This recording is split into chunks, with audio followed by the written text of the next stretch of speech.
as leaders wrangle over lifting wages in line with inflation.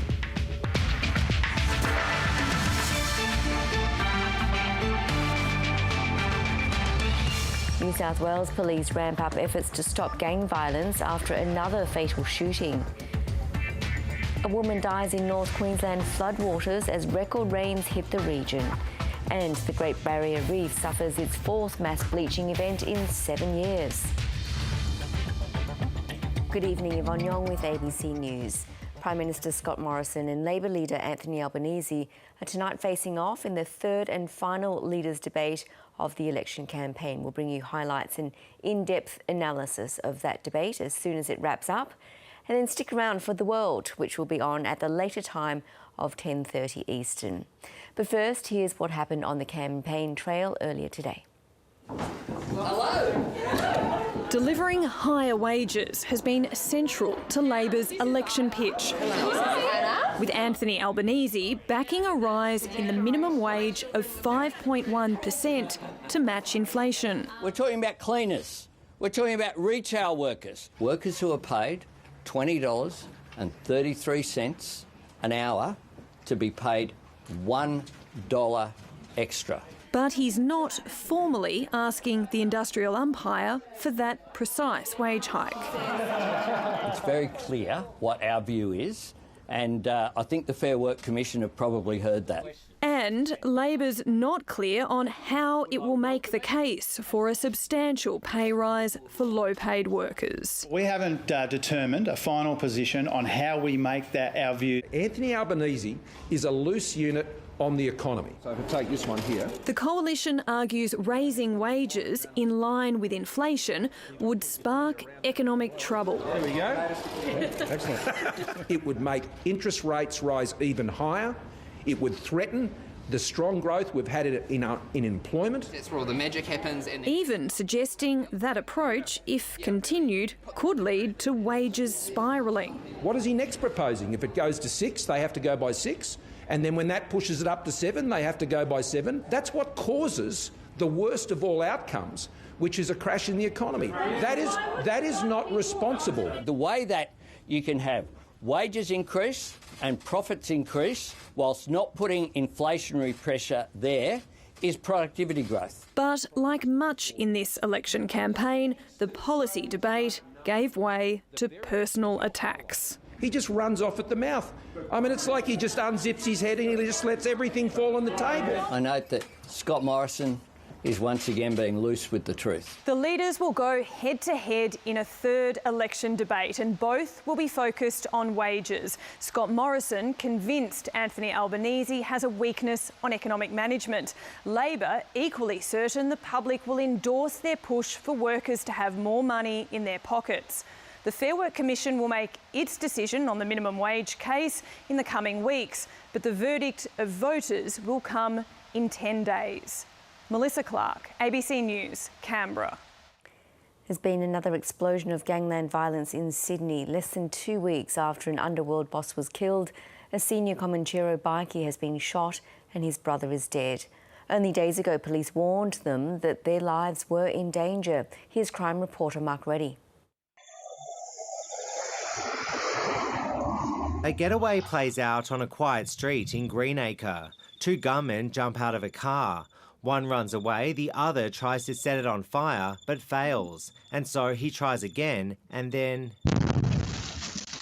The explosion was so big, it shook houses. We sort of watching TV, and then suddenly we heard a loud bang. All of a sudden, when we actually look out, it's actually a bomb fire, basically, in the car. Parents with young children watched on as flames took hold and the shooter took off. A second getaway car was also set alight in Barella. 20 minutes earlier, they opened fire on a crowded gym in Auburn. Comanchero bikie Tariq Zahed and his brother Omar were the targets. I just tried to hide myself behind the treadmill, and I just scared I will get shoot. Peppered with bullets, the 41-year-old was shot in the chest, legs, arms and head and managed to survive. Police and paramedics were unable to revive his 39-year-old sibling. Two gunmen are on the run. That is quite shocking, it is disturbing and it is unacceptable. Police have several theories, including that this shooting could have been in retaliation for the murder of Mahmoud Ahmad less than 2 weeks ago. We are talking about a small number of people who are causing fear in our community, and we will not tolerate it. Police believe the Zahed brothers were being closely watched by their enemies for quite a while. The men would regularly train at this gym most nights at around the same time they were targeted, but despite being warned their lives were in danger, they kept the same routine. In less than 2 years, at least 10 people have been killed in gang-related violence. One was a case of mistaken identity, and police fear more innocent people could die. Mark Reddy, ABC News, Sydney. A woman has died in floodwaters in North Queensland when her car was swept off the road. Intense rainfall has pummeled the state's coast, breaking May rainfall records and causing major flooding. The flood risk remains. Tragedy struck in treacherous conditions. A 31-year-old woman swept off the road by floodwaters while driving at Mount Ossa near Mackay early this morning. Her 2 passengers raised the alarm after managing to escape. Unfortunately, the driver couldn't, and in fact the seatbelt still remained on the driver. Heavy rainfall has drenched the North Queensland coast, with widespread totals of 100 to 250 millimetres between Cairns and Mackay. Much of the focus has been around Townsville. Some quite intense, with over 100 millimetres in 1 hour. Floodwaters swallowing bridges and roads, transforming footy fields and lapping at the doorsteps of homes. Some drivers were caught unaware. His car is flooded. While the deluge forced others to find an alternative route to work. We kind of just got to park up and grab all our tools and catch the boat over through the water. The SES has received about 330 calls for help statewide since yesterday afternoon. Garoo, south of Townsville, is once again awash. Lots of water, lots of flooding. Hasn't been this bad for a long time. But these locals are making the most of it. Most of the houses are okay. There's a few that are going to get wet feet. Charters Towers is among several locations to smash its May rainfall record. The torrential rainfall has washed away part of the Flinders Highway, cutting access between Townsville and Charters Towers. The local mayor was forced to sleep in his car overnight because he couldn't get home. A temporary bypass is now open. While we do plan for a lot of disaster management, Charters Towers being an island is not one of those things. In central Queensland, the rain is bringing mixed fortunes for farmers. Any more wet weather could damage Renee Anderson's mung bean crop, and the downpour has come at the wrong time for some cotton growers who are ready to harvest. Those that are sort of just about to pick, it's really quite sort of devastating for them. All Gold Coast beaches are closed as dangerous swells pummel the coastline. The rain band is set to shift offshore and track south, meaning more wet weather on the way. Lily Knopfling, ABC News, Townsville. Actor Craig McLachlan has broken down in a Sydney court, saying he was admitted to a mental health facility after news outlets published claims that he indecently assaulted cast members of the Rocky Horror Show. Well, today he emphatically denied the allegations. He's suing the ABC, 9 newspapers and actress Christy Whelan-Brown for defamation. Feeling powerless and fearful to step outside.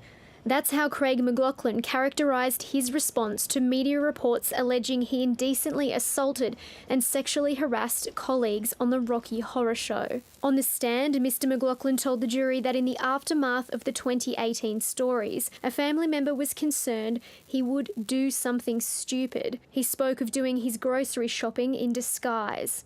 On an occasion where my hat fell off in a Coles supermarket, a woman grabbed her children and reined them in, looking at me in disgust. It was very, very difficult to reconcile. Mr. McLachlan's lawyer outlined dozens of allegations made by Rocky Horror Show colleagues, all of which he emphatically denied.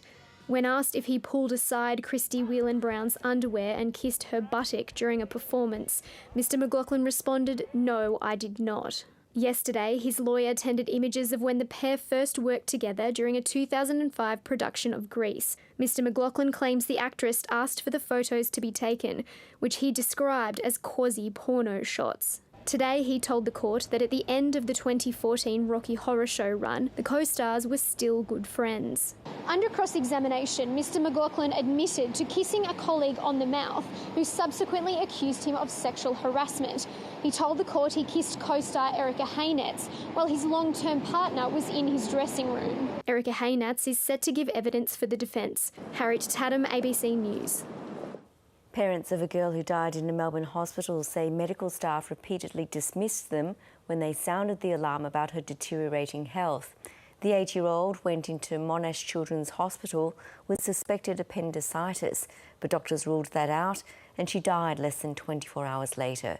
Her family's now desperate for answers. Hello, can you guess my song today?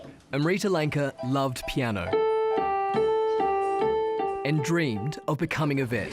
He thinks it's real.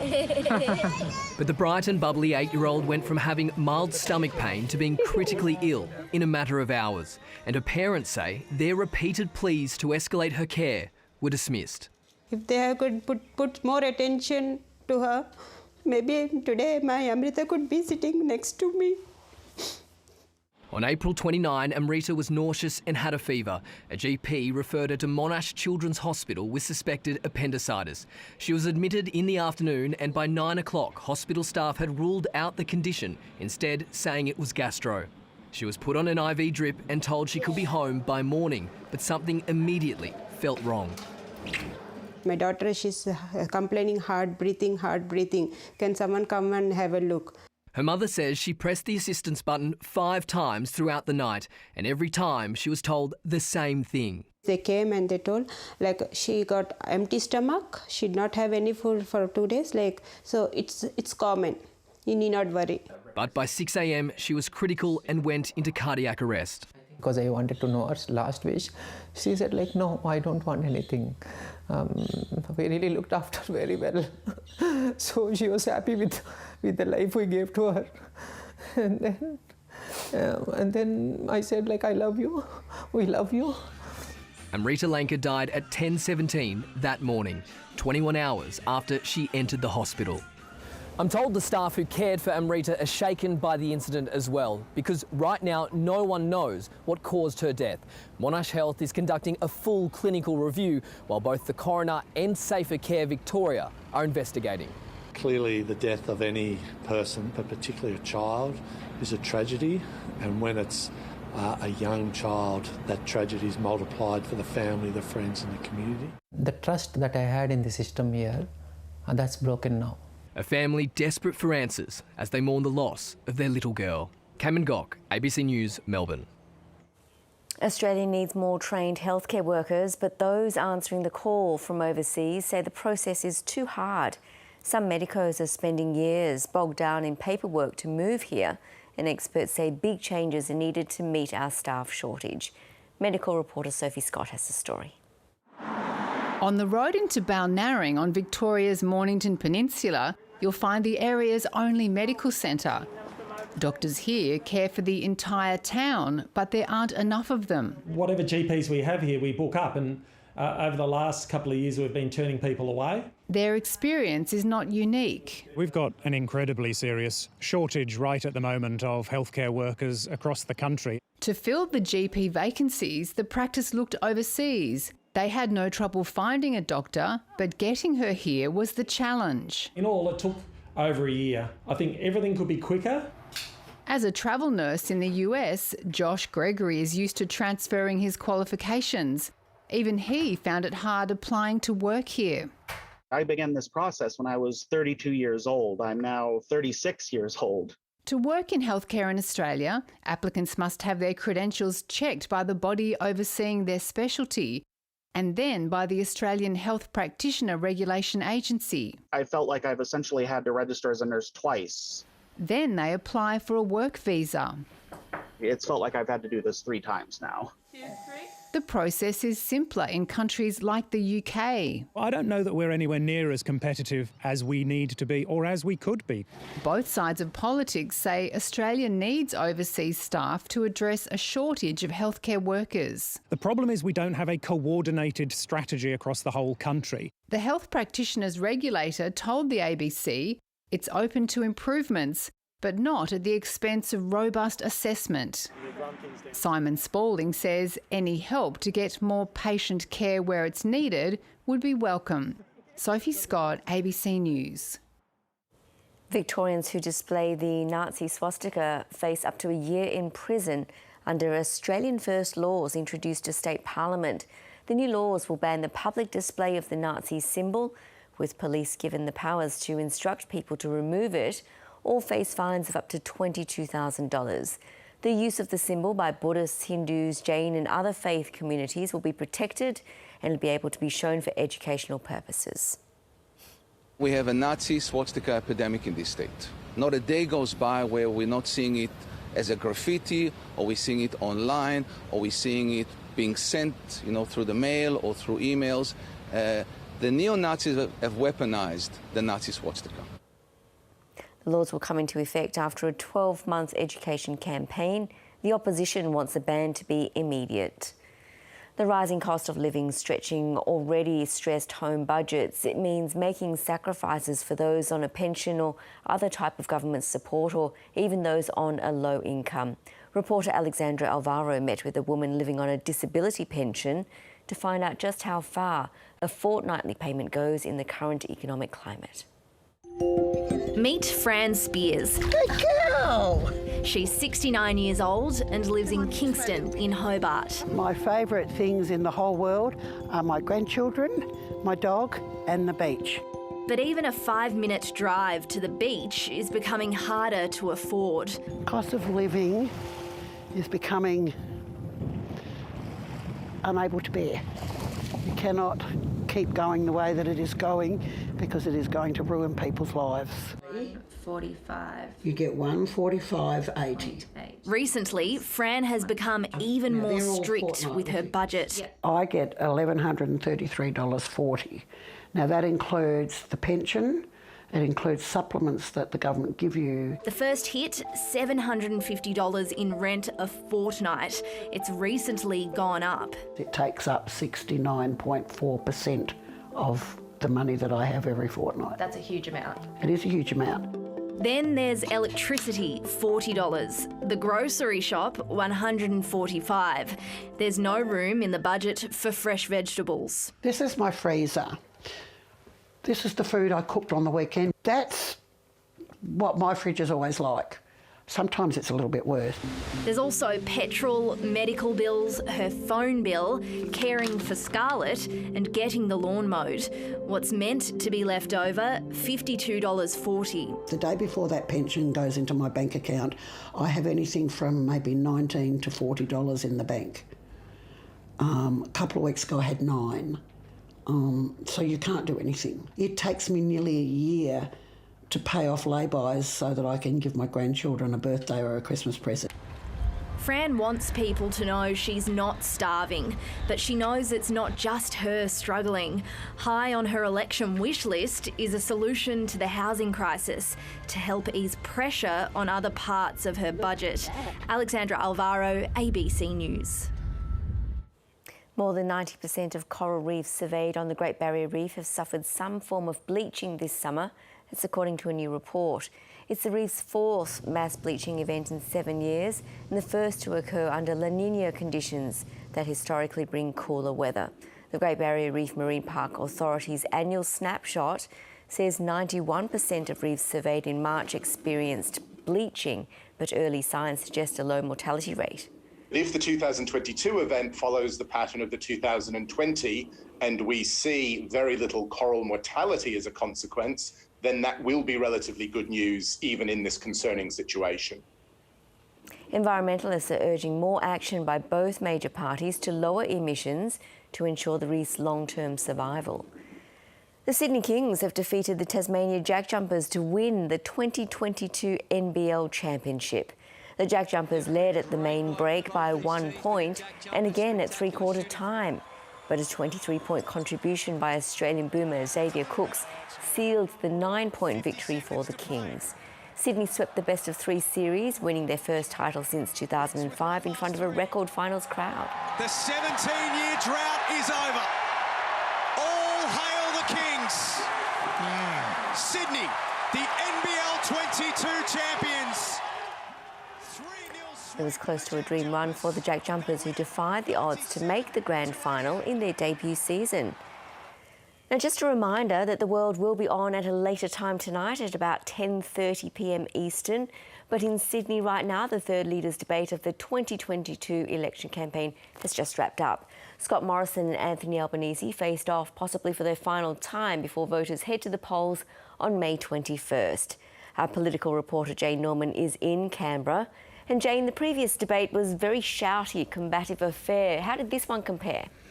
Well, before tonight's debate, Seven's Mark Riley said that he would have a chair and a whip on standby. Thankfully, he did not need the latter. Tonight was a much less dramatic affair, much more controlled format by Seven West Media. Less drama, I guess, than the 9 format on Sunday night. But this one helped elicit, I suppose, some more answers. Both leaders seem pretty confident and assured tonight. I think both would be happy with their performances. We're always talking about these debates in the context of, did anybody land a knockout blow or did anybody stuff up really badly? Well, neither really tonight. So you'd think that both would be happy with their performances. And I guess what we saw tonight was kind of an encapsulation of this campaign so far. We have Scott Morrison campaigning on his record, on the economy, on national security, on the government's handling of the pandemic. He's sharp on the details, but he sort of falls down on the question of vision for the future. He's effectively offering more of the same. That is where Anthony Albanese is perhaps stronger than Scott Morrison. He has deliberately made himself a small target. He's not offering, big, bold reforms. What he's offering to the Australian public is, in his words, a renewal, not revolution. So the key questions tonight really, again, were on wages, cost of living, the defining issues of this campaign, as well as the rise of this so-called teal independence and character, the two men vying to become Prime Minister after May 21. Well, let's get into the details now, and we've got our ABC reporters Matthew Doran and Stephanie Boris, who are covering the two leaders' campaigns, and we're watching tonight's debate very closely in Sydney. Welcome to you both, and I guess I just want to start off with your reflections on this third and probably final debate of the election campaign. Good evening, Jane. Well, tonight's debate didn't really move the conversation up on that much. We haven't learnt too much today, but just more, as you said, about the different styles of leaders tonight. They were talking about their main policies. We heard both of them talking about Medicare, about the hospital systems, a little bit about schooling, but one of the key differences we saw in their policies was that around childcare. The opposition is really pushing forward with a much more expanded childcare policy, whereas the federal government is not. Mr Morrison just saying, look, that's too expensive. That's not something that any government can afford at the moment, and putting questions around that. One sticking point for Mr Morrison, though, is still the Integrity Commission and whether that will be established or not. He's standing his ground, saying that, the one that the government has put forward is the one that should be introduced. But as we've heard time and time again, that has been debated by a number of people, and whether it's even the appropriate one to put forward. I'd like to bring Matthew Doran in now as well and get your takes on the third debate, which is expected to be the final one as well. Yeah, the final debate, as you mentioned, Jane, no real knockout blows, but also no real blunders here. What I think we need to be looking at this debate for is a bit of a hint as to how the last week and a half of the campaign will be going. We've got, from tomorrow, we are in single-digit countdown territory before the polling day on the 21st of May. This will be the opportunity for the leaders to fine-tune some of that rhetoric, fine-tune those attacks on each other. Yes, they are familiar, but also getting a sense of what is really resonating with the public and the voters that they are trying to win over. As Steffi mentioned, one of the biggest issues this campaign has repeatedly been childcare. That was, again, picked up on by the moderators, picked up on by and questioned, put to the Prime Minister and the opposition leader. But another thing that is really a feature of this campaign, again, the threat that is being posed by Teal independents, how the gentlemen there would be relating to that and what they would think about it for the Parliament in just a couple of weeks' time after that election. Yeah, and also, I guess, Matt, why the rise of the Teal independents has been another characteristic of this campaign, and we'll get to that in a moment, but I just wanted to start with wages. Gosh, I mean, it's been the big issue since day one of this campaign, but it's certainly heightened in previous days because Anthony Albanese, the Labor leader, has said that he would absolutely back a 5.1% increase to the minimum wage to keep pace with inflation. Well, let's take you back to the debate, to one of the moments where he and Mr Morrison were debating this very issue. Yesterday you were asked, would you support 5.1%, which is at the moment the rate of inflation? And you said absolutely. That's right, and if the Fair Work Commission makes that decision, we would absolutely welcome it. What the Reserve Bank says and what economists say is that in order to have non-inflationary wage increases, they shouldn't be more than inflation plus productivity. Underlying inflation.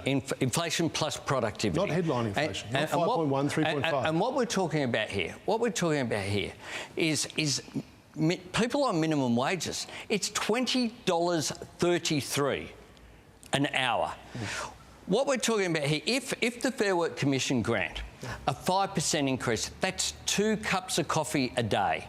And the idea that 2 cups of coffee a day is something that would damage the economy is, I believe, just not the case. Yep. We need to look after people who are vulnerable. We need to do more than say, thanks very much for everything you did in the pandemic, but now we're going to cut your wages. Very quickly. Well, if Mr Albanese thinks small businesses around the country can have a 5% increase in their wages bill on top of all the other things they're facing and see their ability to come through, then people won't be worrying about what their wages are. They'll be worrying about whether they have a job. You know, you just can't be loose with the economy with things like this. You've got to be understanding all the moving parts, and there are more moving parts in our economy than ever before with the pressures on global pressures for rising interest rates and inflation. And a 5.1% increase, which the Leader of the Opposition has advocated. He may be trying to walk it back now. That would push up inflation and it would push up interest rates. Yeah, so this issue of the minimum wage rise, the Fair Work Commission is, of course, considering it, as it does every single year, how much to increase the minimum wage by. It appears as a slight softening here in language from the Labor leader. He's now saying, of course, it's the Fair Work Commission that sets these increases, and if it, awards a 5.1% increase, then Labor would support that. Matt Doran, you're on the Labor leader's campaign. Is there a bit of a shift in language that we're seeing here? Well, certainly this was the position that was repeatedly put to Anthony Albanese before the debate during his press conference today, that if he is backing or at least saying he would absolutely welcome a increase to the minimum wage in line with inflation, so 5.1%, doesn't that logically flow that Labor would be looking for that to be an ongoing feature of minimum wage discussions, for it to be somewhat tied to inflation? And what would happen if inflation continues to go up? Does indeed Labor's target for the increase of the minimum wage also start to go up? This was a question that was repeatedly put to Anthony Albanese today. He tried to maintain the argument that the Fair Work Commission is independent, that it has all the power to make its own decisions there, but of course it would be aware of what Labor's position in this debate is going to be. Interesting to pick up on how Anthony Albanese phrased this or framed it during the debate. He held up a glisteningly shiny $1 coin. Now, I was reaching around in my pocket to see if I had one to emulate that, but it's not because I'm tight. It's just in these COVID era, I don't really carry cash anymore. But what he is trying to do here is take this away from some overarching theme about a minimum wage rise and the discussion about inflation, the discussion about percentages here and there, and say this is an increase of $1 an hour for some of Australia's lowest paid workers. It is not some sort of exorbitant outlay of expenditure here, and that businesses should be able to pass that on to their their employees. This is trying to counter that argument that Scott Morrison has been putting forward, that this will have much broader flow-on effects and would be damaging to the economy, which is the position he's been saying quite a lot over the last couple of days. Yeah, and Steffi Boris, you heard that when he was talking about Sorry, you heard that when he was talking about the 2 cups of coffee. That's how much this wage rise would award to a person on the minimum wage. And he's talking about people having to choose between mince and steak. He's really sort of sharpening that message in terms that people actually understand. Yeah, and once again, he was asked tonight, Scott Morrison, what is the wage rise you'd like to see? And he's not putting a figure on it, and he's trying to attack Anthony Albanese for doing so. The government has put a submission to the Fair Work Commission over this annual wage rise review. More than 100 pages, Jane, and it doesn't really give a glowing endorsement for a significant wage rise. It doesn't put a figure on it, which is standard practice. But in those pages, in that very lengthy submission, it does make the point that the Fair Work Commission needs to balance out not just living pressures and improving the living standards of workers, but also looking after businesses. And we heard Mr Morrison tonight talk specifically about small businesses. That they make up quite a large part of employers here in Australia. And Scott Morrison saying, if you increase wages too much, then you might see small businesses close. So you're starting there to see, Jane, a little bit of a scare campaign, one could say. Yes, very unfamiliar with those in this campaign. Well, let's move on. Another moment of this debate just gone was character. Of course, this is a contest between Anthony Albanese and Scott Morrison, and in the debate, they were both really pushed on attacks they'd made on each other. Let's take a listen to that. This is a Labor leader who comes from the far left of the party and has been very loose. He's a loose unit when it comes to the economy. He makes things up as he goes along. The policies he comes up with, he doesn't think through. He's got a housing policy where if you get a wage rise, you've got to sell your house. He's got a health policy that he hasn't been able to cost. He says it's costed, but it's uncosted.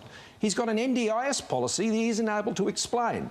Now, we've seen over the course of this election campaign, one of the most fundamental things you need to know about as a Prime Minister is unemployment. He couldn't even tell you what the unemployment rate was, let alone the cash rate. Understanding the economy, particularly at a time like this, you can't risk it with someone who just simply has not had the experience in the serious financial jobs of government. No Labor leader in the past, when he's been in the shadow ministry or the ministry, has ever trusted him with a financial job.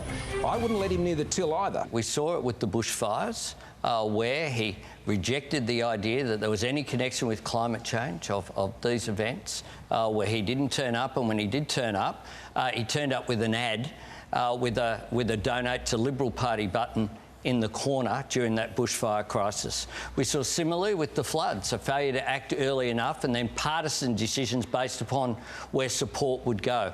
We saw it, importantly, with the failure to order vaccines early enough. Just like he said it wasn't, he didn't hold a hose in the bushfires, in the pandemic, he said that it wasn't a race to get vaccines. It was. It was. It was a critical race for Australia, and as a result, the health and economic impacts were worse. And the same thing happened with the ordering of rapid antigen tests that simply weren't available. And whenever this Prime Minister is confronted with any challenges, he blames the states, blames someone else consistently.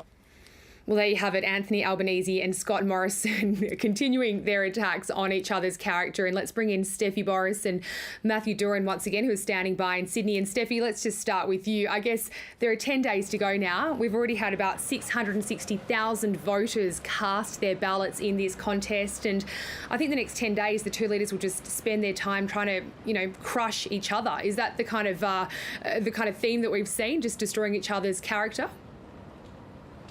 Well, this is something, those messages that we just heard then of the two leaders during that debate, they have been rehearsing those and saying those out loud, not just during this election campaign, but in fact in the lead up to the election campaign as well. Both leaders believe that if they can try and cast a little bit of doubt over one another's leadership abilities and their style of leading their different parties, that potentially could sway votes at this election. Now, interestingly, we attended a jobs fair yesterday. We spoke to a number of people there about which way they would vote. A lot of people are still disengaged, Jane, and aren't really making a decision just yet. They're saying that they've got to talk to their friends or the family about which way to vote. And the politicians believe that it's not just about the policies that may make people choose up their mind, but purely the character of someone as well. So nothing new in those messages tonight, but really fine-tuning, as you said, with just 10 days to go. And Matthew Doran, I guess we do only have 10 days to go. These same messages have remained the same since the start of the campaign. The polls still point to a Labor lead, but if they're reeling out the same kind of attacks, it must show both sides think they're actually effective, that the mud is kind of sticky. Well, I think Jason Clare, Labor's campaign spokesman, summed it up quite well today. He was asked about that issue with the polls, whether or not Labor is looking at them and rubbing its hands with glee ahead of that election day on the 21st of May. And he said, no, you don't have to think back that far. It was only 3 years ago that the 2019 campaign said that Labor had this in the bag, and we don't have a Prime Minister by the name of Bill Shorten sitting in the lodge at the moment, or indeed campaigning around the country. So there is this, I guess you could say, some sort of PTSD among the Labor Party about looking at these issues and worrying about whether or not Scott Morrison, who is very effective at getting his message out there, whether or not he is actually cutting through. We know that both the Prime Minister and the opposition leader, they both say that this is not a popularity contest. Righto, let's park that to one side, because of course there is a popularity contest aspect to this. People will vote on a range of issues. They'll vote on policies, they will vote on character, they will vote down family and, you know, traditional lines as well. Popularity does come into this, and that is why you see these very strong attacks against each other, because at the end of the day it's the Prime Minister and the opposition leader who are taking their travelling roadshow around the country, trying to drum up support for their parties from voters, regardless of how controlled some of those media events actually are. Yeah, and just a couple more topics before we let you go, because we're running out of time, unfortunately. But another a question that sort of piqued my interest was about these teal independents, these independents across the country, mainly in inner city seats, who are challenging moderate Liberals. And the two leaders were kind of asked about why has there been this rise in this election? And we heard Scott Morrison saying, well, it's been a really tough few years. People are angry and they're wanting to lodge a protest vote. Anthony Albanese said there's a great deal of disillusionment with politics. Matthew Doran, sticking with you, of course the Teal independents are posing a risk specifically on the Liberal side, but is it just about people's anger after the pandemic? Is that really the only reason why we're seeing this kind of rise of the Teal independents? If we look at the platforms that many of these so-called Teal independents are running on, of course they are looking at the fact that the coalition has been in power for 3 terms, 9 years now. It is tired, that the argument being that it should be turfed out and new management should be brought in. But a lot of what the Teal independents are also campaigning on are things like climate change, stronger action to deal with cutting carbon emissions and doing it quicker than what the major parties are promising, particularly than the coalition is promising. They're also campaigning on the issue of integrity, saying that there needs to be a broom put through federal politics and through the federal public service to make sure that everything is above board and that there isn't any rorting, there isn't any corrupt conduct going under the radar. It's interesting to point out that we were actually with Anthony Albanese today in one of those seats where there is a challenger from the Teal independents, if you want to call them that, the seat of North Sydney, currently held by Liberal MP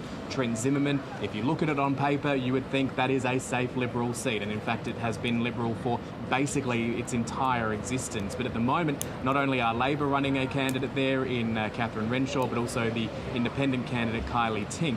Catherine Renshaw was questioned as to whether or not she's just the also-ran in this battle, whether or not she could also then come through the middle, and with people splitting their vote for, like traditional Liberal voters splitting their vote, some voting for Trent Zimmerman, some voting for Kylie Tink, whether or not Catherine Renshaw could come through the middle. So it's an interesting equation that a lot of these candidates are facing. Yeah, really interesting dynamic. And just before we let you both go, I wanted to play one last exchange from the debate, and this is actually a bit of news, and it all relates to who the Education Minister might be if the Morrison government is returned.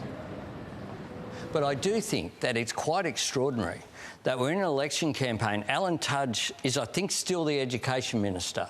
It's not clear to me, Prime Minister, is Well, Stuart Robert is the acting education minister. But who's the education minister? Mr Tudge has stood aside from that role for personal reasons. Like, as you'd be aware, ministers, as do shadow ministers, stand aside from their responsibilities. Sure, so he's not a but minister. He's not a minister. Well, he still has a warrant as a minister. He has not resigned as a minister. A minister without and nor has he portfolio. been dismissed. Yeah, that's a fair way to describe it. So, I mean, I just think the idea that we don't know who the education minister, Alan Tudge. It will be Alan Tudge. It will be Alan Tudge. Alan has advised after that the election, yes, he would be happy to come back and serve in the ministry, and I welcome that.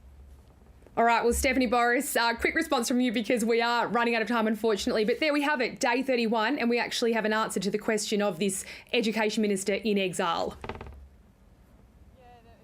Few weeks or a few months, one could say, finally clarification over exactly what will happen if the government, the coalition government, is re-elected. Now, this all came up at the beginning of the election. Most of us, I think we could confidently say we presumed that Alan Tudge was no longer the education minister, he wasn't coming back, but Mr Morrison sort of slipped that out as if it was no big deal, no new news story. But tonight, of all people, we've all been asking Mr Morrison for clarification, but it was Mr Albanese that got the answer for us. All right, Steffi Boris, Matthew Doran, thank you very much for your insights and analysis tonight. We'll let you go home. It's going to be a very early start for you tomorrow. And thank you to our News Channel viewers for tuning in for some coverage of this third and final Leaders Debate. That's where we'll leave it here at Parliament House in Canberra. And we will take you now to the world. Thank you so much, Jane. Let's take you back to our top stories tonight. Battles rage on between Russia and Ukraine for control of Kharkiv and Donbass. A Palestinian reporter for Al Jazeera killed while covering an Israeli raid in the West Bank. And Sri Lankan troops ordered to shoot violent protesters as the economic and political crisis escalates. You're watching The World. I'm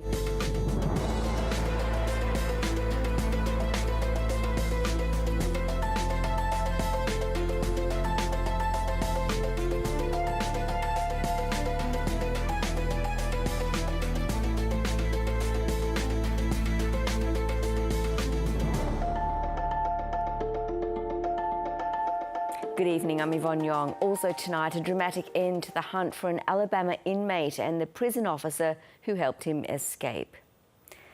Ukraine's government says its forces have regained control of villages near the northeast city of Kharkiv. Drone footage released by Ukraine's armed forces appears to show a Russian tank being destroyed in a counter-offensive. Kharkiv, Ukraine's second largest city, has been under constant bombardment since the beginning of Russia's invasion more than 10 weeks ago. But advances by Ukraine's military puts them within striking distance of Russian supply lines as Moscow moves to take territory in the south and eastern Donbass region. We are not confident that the fight in the Donbass will effectively end the war. We assess President Putin is preparing for a prolonged conflict in Ukraine, during which he still intends to achieve goals beyond the Donbass. Russia's also shelling southern cities, including Odessa, raising concerns it may try to seize Ukraine's Black Sea coastline all the way to its border with Moldova. The body of an Al Jazeera journalist killed while covering an Israeli raid has been carried through the streets of an occupied West Bank town.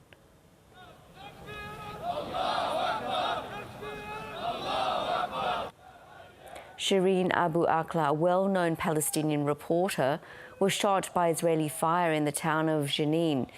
Her producer, Ali Samoudi, was also wounded. Al Jazeera says Shireen Abu Akleh was shot deliberately in cold blood by Israeli troops, but Israel's Prime Minister says it was likely they were shot by Palestinian gunmen during an exchange of fire.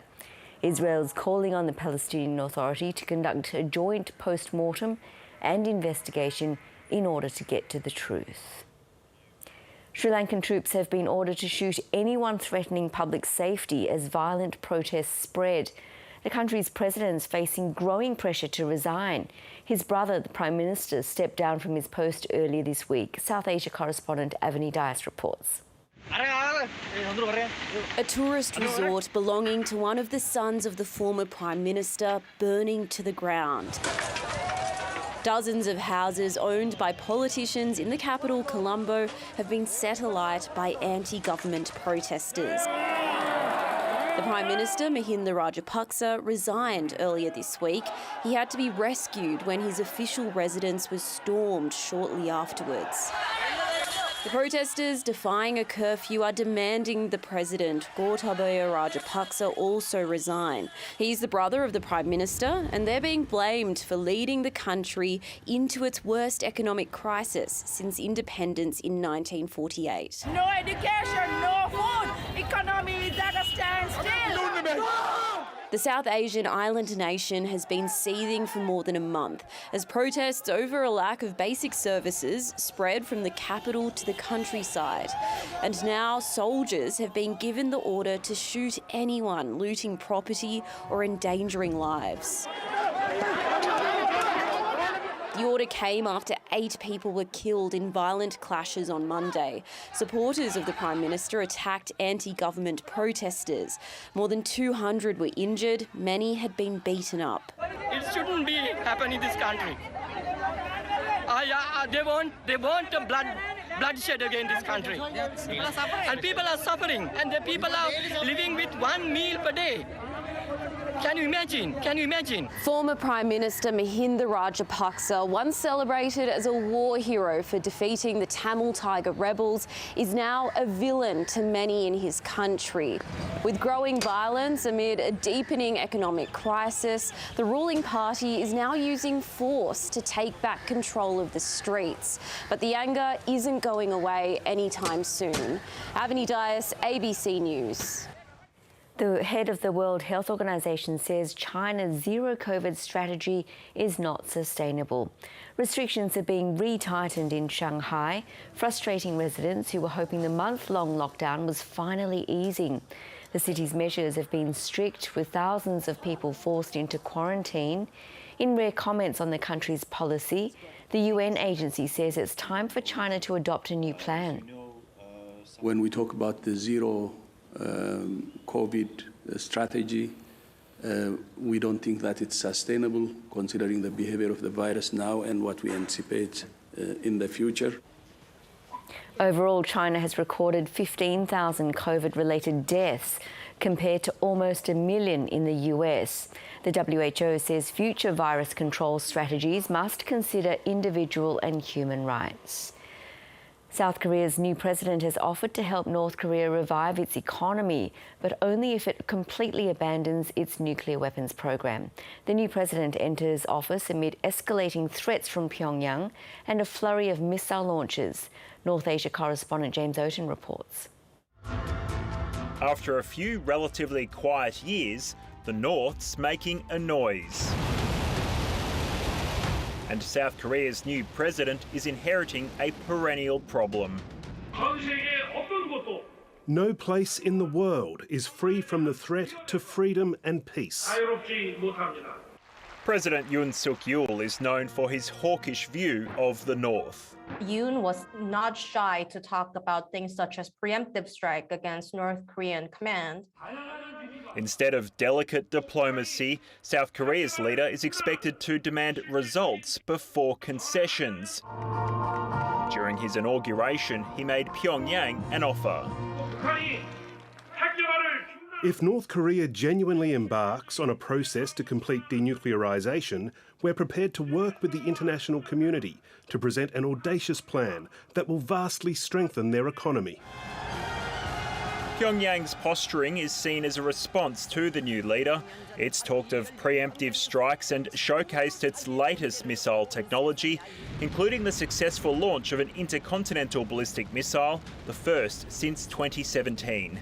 Now the United States is warning a nuclear test could be conducted within weeks.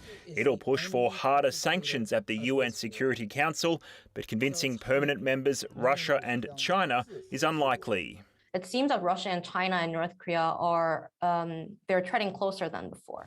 A soft response from China to a nuclear test would likely harden the new president's determination to reaffirm his administration's rock-solid commitment to the US alliance.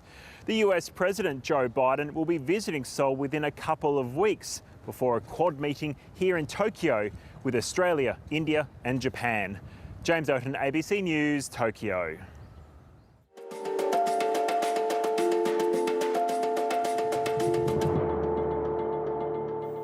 Returning to Ukraine, where Russian forces continue to bombard the strategic port city of Odessa. It comes amid a renewed push for the international community to increase support for Ukraine as the eastern offensive drags on. Kira Rudik is a member of the Ukrainian parliament, and she says an urgent United Nations response is needed in Mariupol, where Russian troops are blocking wounded Ukrainian soldiers from being evacuated. So the situation in Azovstal is really dire.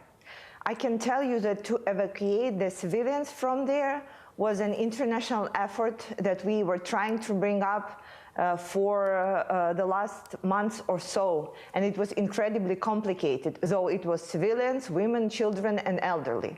So right now our goal is to evacuate the wounded defenders of Azovstal, and Russians do not want to do that by any means.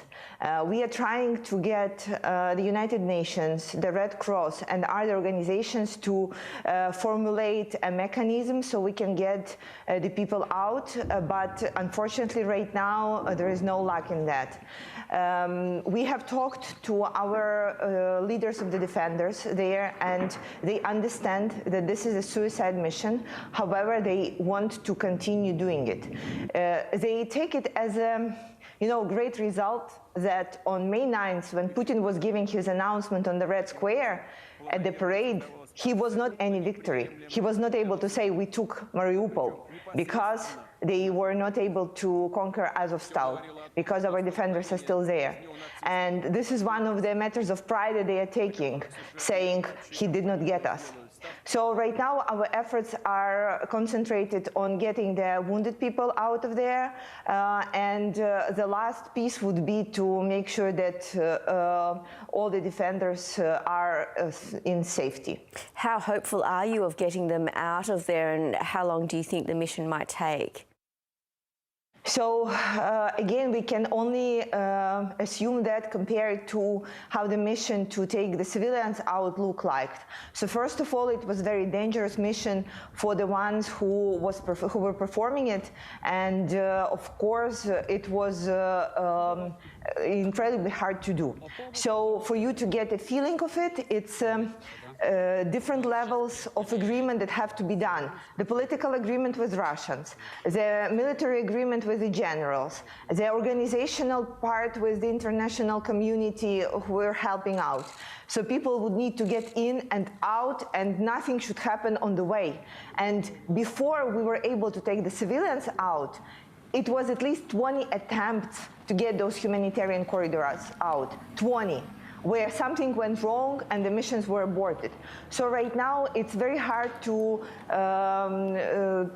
prognose how much time would take to take the wounded people out, and I can only assure you that we will never stop trying to do that. No doubt, it's a very complex operation there. Meanwhile, Odessa has come under heavy attack. Why is this city so significant to not only Ukraine but other countries that rely on it? Well, first of all, because of the port. So before the war, Ukraine was one of the top 3 world producers of grain, wheat, sunflower oil, and tomatoes and corn. So right now we are not anymore, because our ports are closed. We are not able to fulfill on the previous orders, and we have discussed it with UN mission already that the world all in all is facing the food shortage crisis, because Russian blocked the ports and we cannot get the orders that we already promised to fulfill. So with this, it's getting critically important for Russians to keep the ports occupied, and critically important for us to make sure that we deoccupy the ports and we are able to get goods in and out. The fuel shortage that Ukraine is facing right now is also related to that, because all the fuel in by the trucks, it's almost impossible to get it in the amounts that we need. So with the blocked port cities, would remain dire, and we will not be able to operate as a country normally. Well, President Zelensky has called for international help. How can other countries assist here? while continue pushing Russia on removing its forces, continue putting more and more sanctions on Russia to make them at least get back at the places which are critical for us. And the most important point is obviously making sure that once the sanctions are put on Russia, that there would not be other markets found to its oil and gas. This is why we are so happy that there was declarations in Senate submitted to make sure that Russia is announced as a state sponsor of terrorism.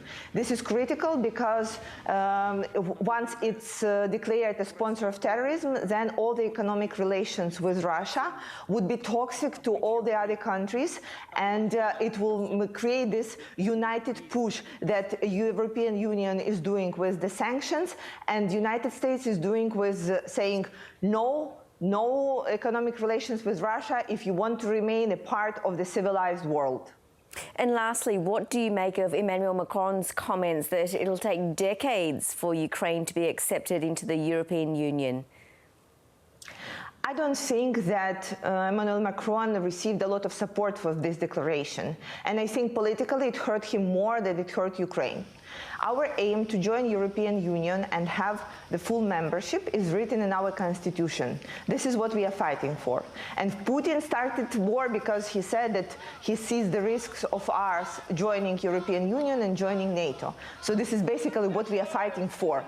And right now, while Ukraine submitted the second portion of the questionnaire to becoming of EU member, we see all the possibilities for us to become EU member soon.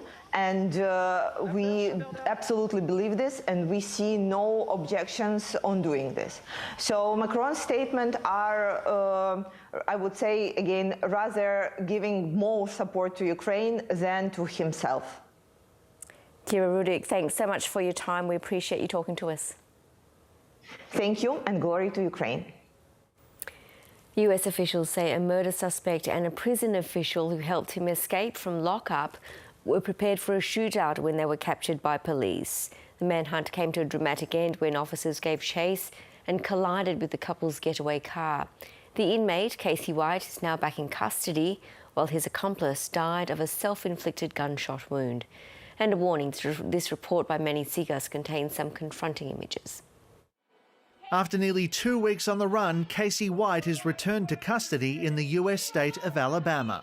Did you love Vicky White, who's of no relation, was the Assistant Director of Corrections at the lockup where Casey White was awaiting trial in a capital murder case. In late April, White had told co-workers she was taking the inmate to court for a mental health evaluation, but they ended up fleeing the area and making several vehicle swaps before being tracked down to a hotel in Indiana.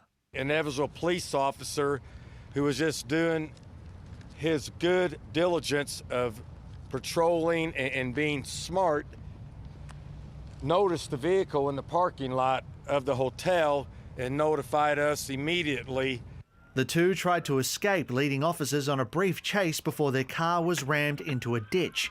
Vision shows the aftermath, with Casey White surrendering to police and being led away in handcuffs. Body cams also capture officers surrounding the crushed car to find Vicky White barely breathing with a gun in her hand. I'm gonna grab it.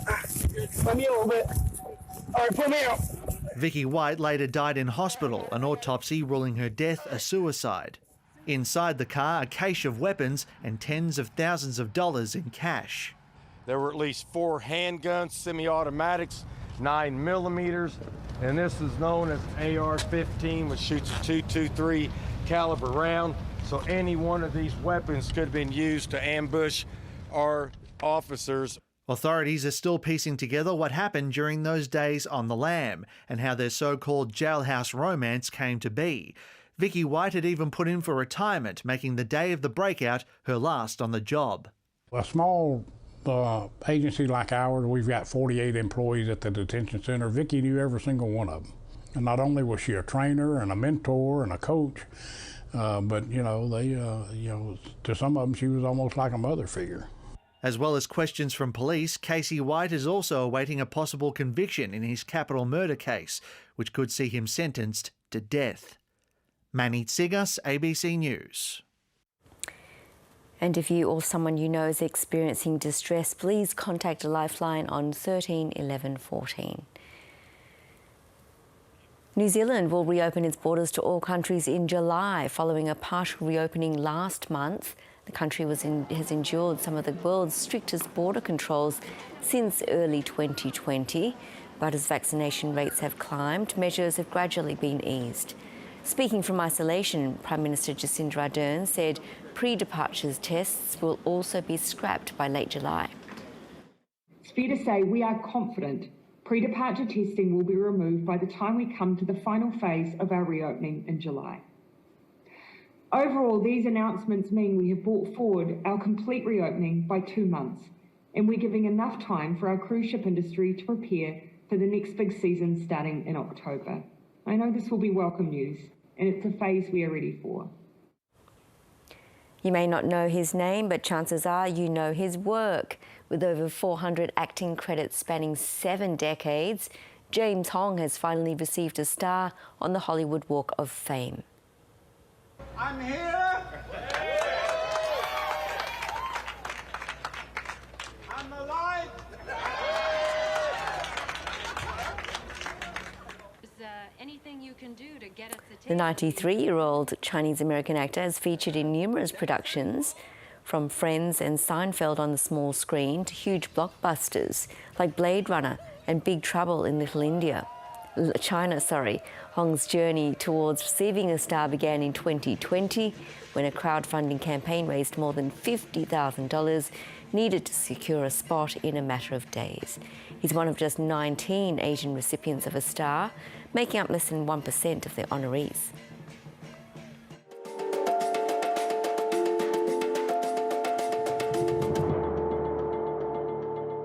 Time for a check of the weather now. Here's Paul Higgins.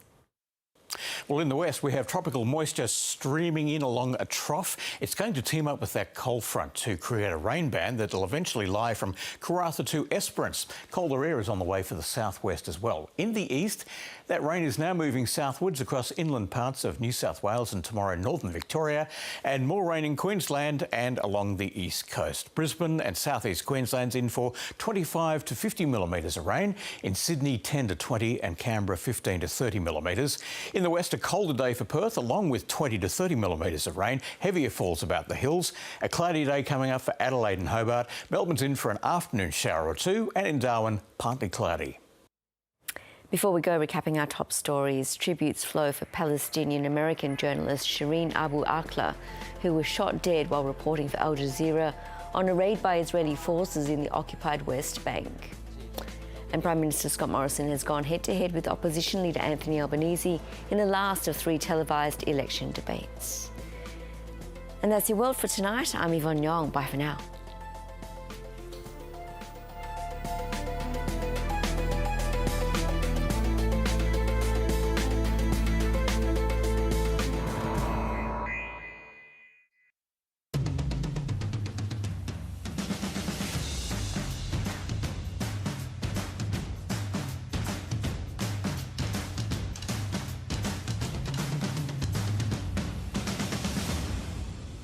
Hello, welcome to The Drum. I'm Julia Baird. Coming up, as Anthony Albanese backs an increase to the minimum wage of more than 5%, the Prime Minister labels him a loose unit. Sydney Uni staff walk off the job, shining a spotlight on working conditions in the sector. And what role can creativity play in processing trauma? We explore how one of the country's most prominent artists is paving the way. Joining me on the panel, CEO of Indian Link Media Group, Pawan Luthra. Great to see you. Hello, Julia. On the panel, Nine and Canberra Times columnist and visiting fellow at the Australian National University and grandmother, Jenna Price. Hi, Julia. Not in order of importance. Absolutely not in order of importance. In Canberra, CEO of the Council of Small Business of Australia, Alexi Boyd. Hello, Alexi. Hi, Julia. Hi. And in Melbourne, he's back again, journalist at the Daily Oz, Tom Crowley. Welcome, Tom. Hi, Julia. Thanks. If you want to join us on Twitter, you know what to do. There's others there. They are using the hashtag #TheDrum and talking to one another, hopefully, and we are on Facebook too. Now, Anthony Albanese has said he would absolutely back a 5.1% increase to the minimum wage in order to match mounting levels of inflation. But Scott Morrison and some business leaders are warning that a 5% increase to the minimum wage would add fuel to the inflation fire, triggering faster rate hikes and increasing pressure on companies. What he said yesterday puts a chain reaction in place. Dominoes fall that lead to higher interest rates and higher costs of living. And if he doesn't understand that, which that tells you everything you need to know about what he doesn't understand about the Australian economy. If he does understand it, he's playing you for a mug. He thinks he can run around at this election, say he can increase people's wages and at the same time see cost of living pressures fall and pressure on interest rates to remain down. Well, it just doesn't work like that, Anthony. Well, Anthony Albanese says that a rise to the minimum wage would make a material difference to those struggling the most right now. I note that Scott Morrison is once again being loose with the truth. What we're talking about here is the lowest paid workers in Australia. Those people who are really struggling with cost of living increases. The Reserve Bank have been saying for a long period of time that one of the handbrakes on our economy has been wages. There are a lot of competing claims about what a 5% minimum wage increase would mean for the economy. Just today, we've heard from politicians, business leaders and economists, all of whom have entirely different views on whether a wage increase would be inflationary, whether businesses can afford it, and whether it's the place of political leaders to advocate for it full stop. Which is the point at which you come in, Tom. It is, of course, complicated, as we've just said. Can you spell out for us what are the two competing sides? Like, if we can narrow it to two, what are the two competing sides to this argument? Yeah, I'll give it a crack. So I think you've got to start with the two competing problems, and they're both real problems, the wages problem and the inflation one. And so maybe, if I just sort of lay some facts out first. So on the wages side of things, it certainly is the case. Over the last decade, wages haven't been keeping up with prices, with inflation, and productivity growth, which is supposed to be the thing that, we all share in the benefits of. There hasn't been much of it, but what there has been hasn't really been flowing through kind of sufficiently to workers. That is a real problem. It means standard of living has gone backwards. That's a real thing. On the other hand, the inflation storm that we're kind of weathering at the moment, it's a real thing and a real concern as well. It's not our fault, it's the cause of war and it's the cause of, it's caused by a pandemic. But we know that inflation can be a little bit of a, kind of a time bomb if it's not managed properly. There is, a risk that this sort of international shock becomes a serious domestic problem, has implications for cost of living, has implications for people with mortgages because of interest rates and people renting. So, I guess I say that up front because I think it's important, whichever sort of pole of this debate you end up on, not to diminish either of the problems and to recognise that they're kind of pulling each other in opposite directions. Because much though we have this kind of decade-long wage problem, it is true to some extent that increasing the minimum wage can have an inflationary effect, and that can be a concern if it leads to inflation getting out of control. I think we can be a little bit overblown sometimes in the way that we talk about that, but it is real, and I think we've got to kind of recognise that distinction. And so this is where I think the government comes in, and I really resist the idea that it's not the government's job to get involved in this sort of thing. It's absolutely, when it comes to economic management, a really important thing for the government to kind of work their way through these two kind of problems pulling each other in the other direction. And I guess be real about the fact that there's a cost and someone's got to bear it. So this inflation shock, in the sense that it drives prices up, it makes us poorer. Someone somewhere in Australia has to bear the cost of us trying to keep that under control. Now, the decision to keep wages low is a decision to impose that cost, if you like, on workers. There are other choices that you can make. You can take a look at the stage 3 tax cuts that are sitting there in the budget, tens of billions of dollars for higher income earners. How much of an effect that has on inflation is a more complicated question. But the point is that you can have a broader conversation about who bears the cost of this, and that's a values one, and it's fair enough. I'm sure we'll have some disagreement on the panel, fair enough for kind of different groups in society to kind of have different views on that, but we shouldn't pretend that you can kind of deal with one of these problems and just completely ignore the other. Now, one of the things, Tom, that we like to do on this show is, apart from offer a range of opinions, just lay out some analysis and a series of facts so people watching at home are able to decide for themselves. And it's very difficult when you have when competing opinions from economists. You know, let's have a look at some of this. Former ANZ Chief Economist Warren Hogan says the great bulk of businesses should be able to afford a 5% rise. But the CBA's Gareth Aird says, lifting the minimum wage by 5% means higher inflation, bigger interest rate rises. I mean, how do we go about weighing those up?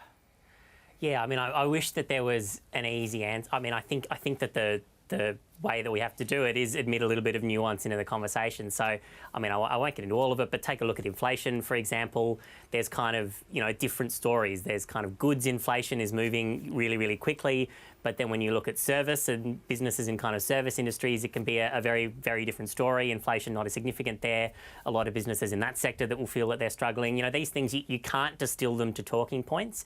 And that's where I get a little bit frustrated. I guess we heard a little bit of the kind of press conference type language there from the leaders, and the way that the press conferences sometimes frame these questions. Like, I just don't think that you can, you know, have a really simplistic conversation about this. So when you've got both parties promising, for example, we're never going to increase taxes, and when you're getting questions saying, will you absolutely rule out under any circumstances that you would ever cut this particular thing? We're framing the debate in a way that makes politicians tie one hand behind their back, and then when they've got one hand behind the back, understandably, then the way that they talk about that is making it sound simpler than it is, and I guess sort of making competing claims that both sound very simple, both sound very appealing. You get interest groups making the same sorts of things, and it's almost sort of deliberately obscuring what is a complicated question, but I think we can have a more nuanced conversation about. But, Pawan, there was something about this whole dispute and conflict that pleased you today. It did. Look, I'm excited that the battle lines have now been drawn. Over the past 3 weeks of the election campaigning, the coalition started with a couple of platforms, number one being the economy and the number two being national security. Both of them haven't really played out as they would like to play out. But now, with Anthony Albanese announcing a 5.1% hike to the $20.87 minimum wage, I think this is going to polarize the community, and I think it's going to be exciting. Where I see this is a bit of a dichotomy for different businesses. So we have the small businesses who are still crippled with what's happening at COVID. I just need to walk down streets of Sydney and I see coffee shops boarded up, not enough customers over there. The owners who normally would be behind the cash register are actually in the kitchen trying to do a few things.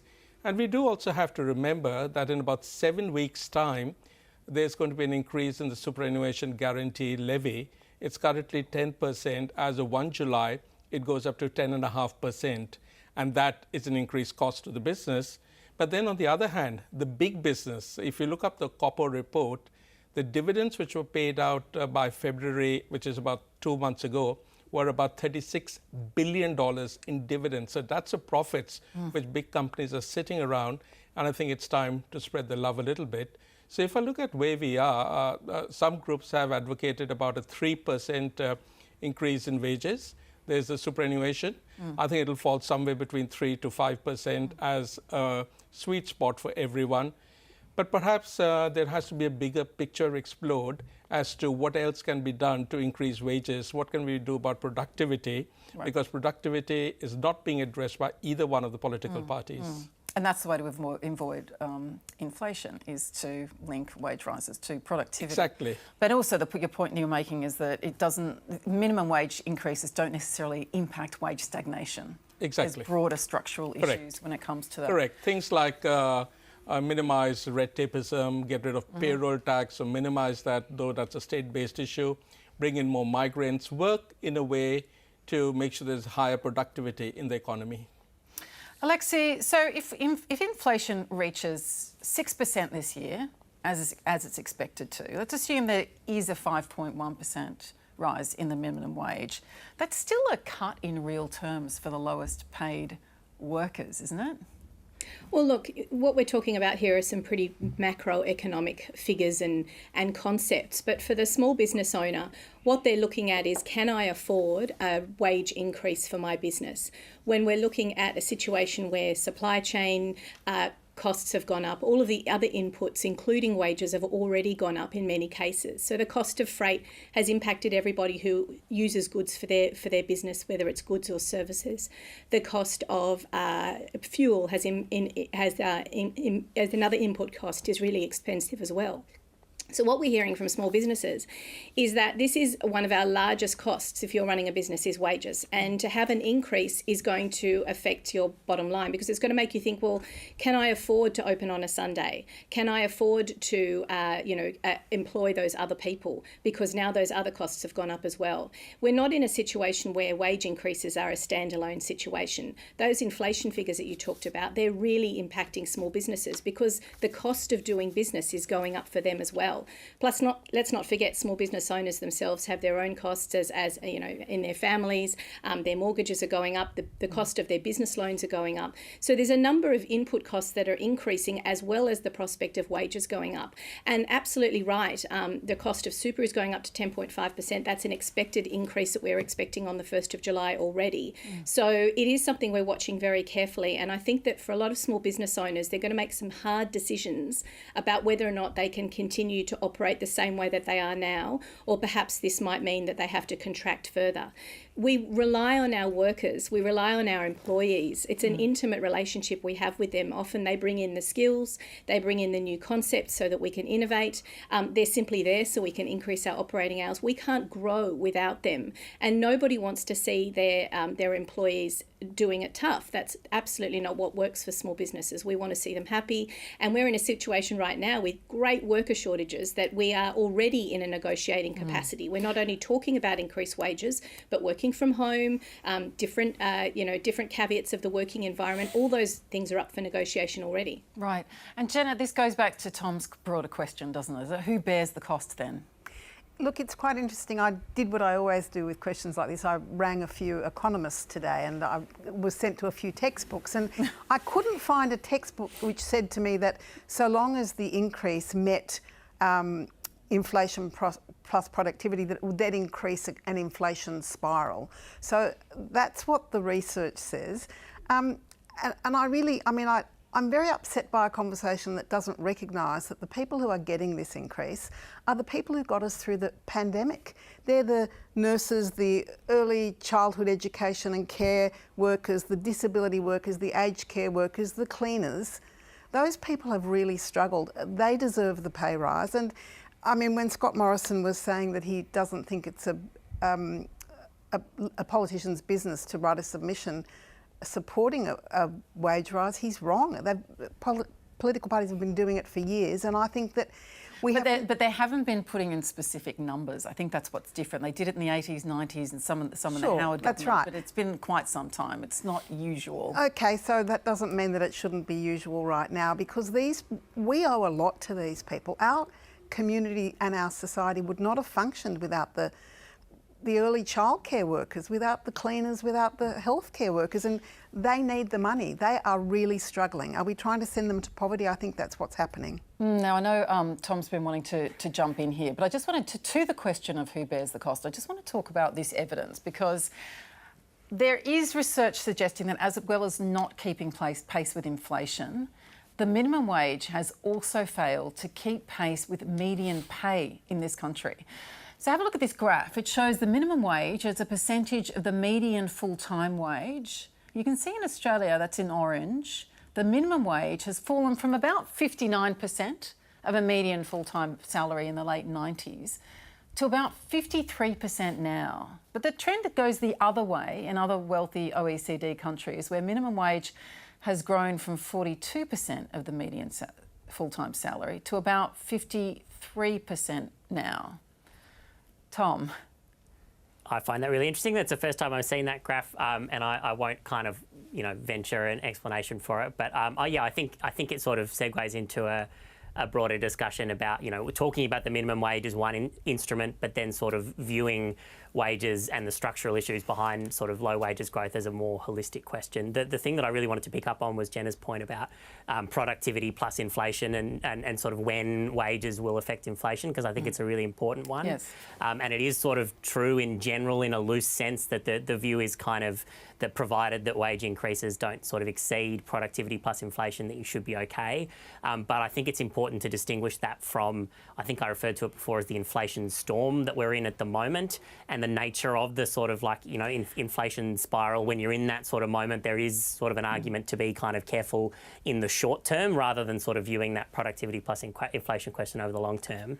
That's where I think maybe one of the ways forward is, and I guess a little bit like the Accords were in the 80s, some sort of agreement that, you know, for example, if you were to say, and I'm not suggesting this is what should happen, but for example, a 4% minimum wage rise every year for 5 years, for example, which is currently below inflation, but on the proviso that you're going to be getting inflation under control with interest rates by then maybe that's giving people a guaranteed, you know, real wage rise that's in the bank for the next few years. They're the sorts of conversations that I think can get us through that, and where the conversation should be focused. The people on the minimum wage are already struggling.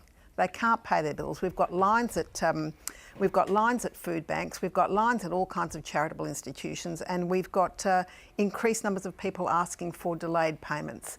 I don't think we can afford to wait another minute.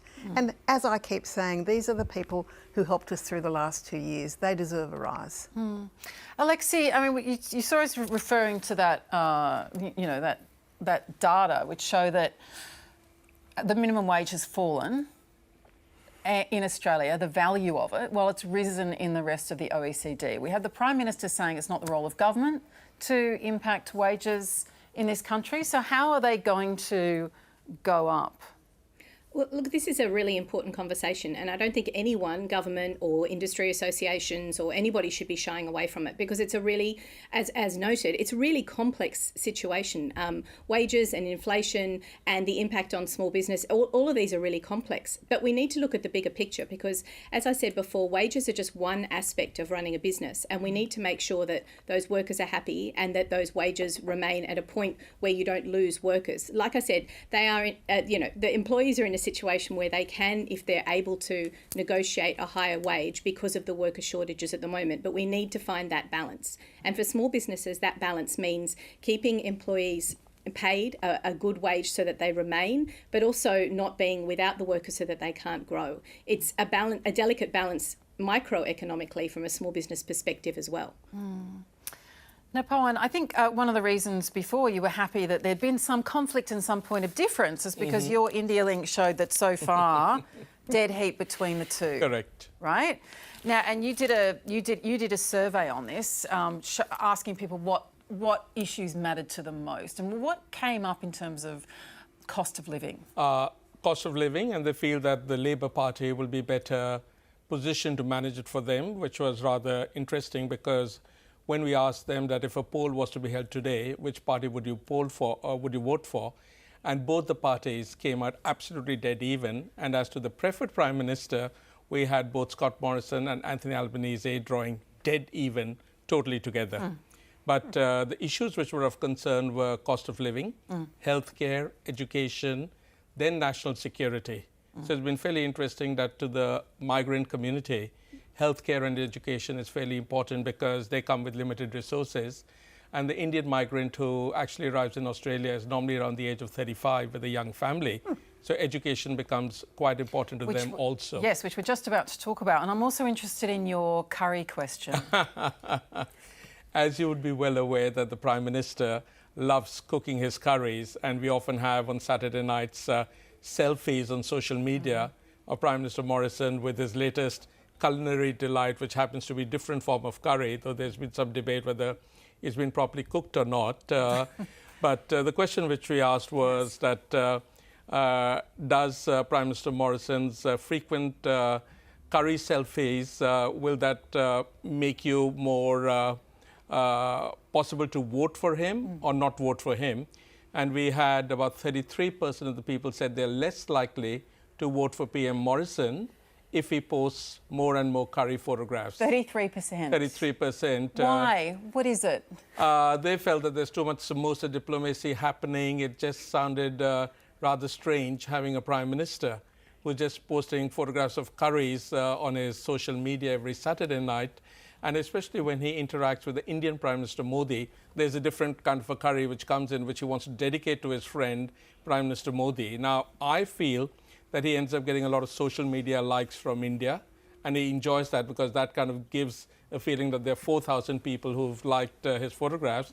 But on the other hand, the local Indian Australians feel that he's trying out for Masala Chef 2022, which is an Indian version of Master Chef. You're going to encourage him now. Please don't.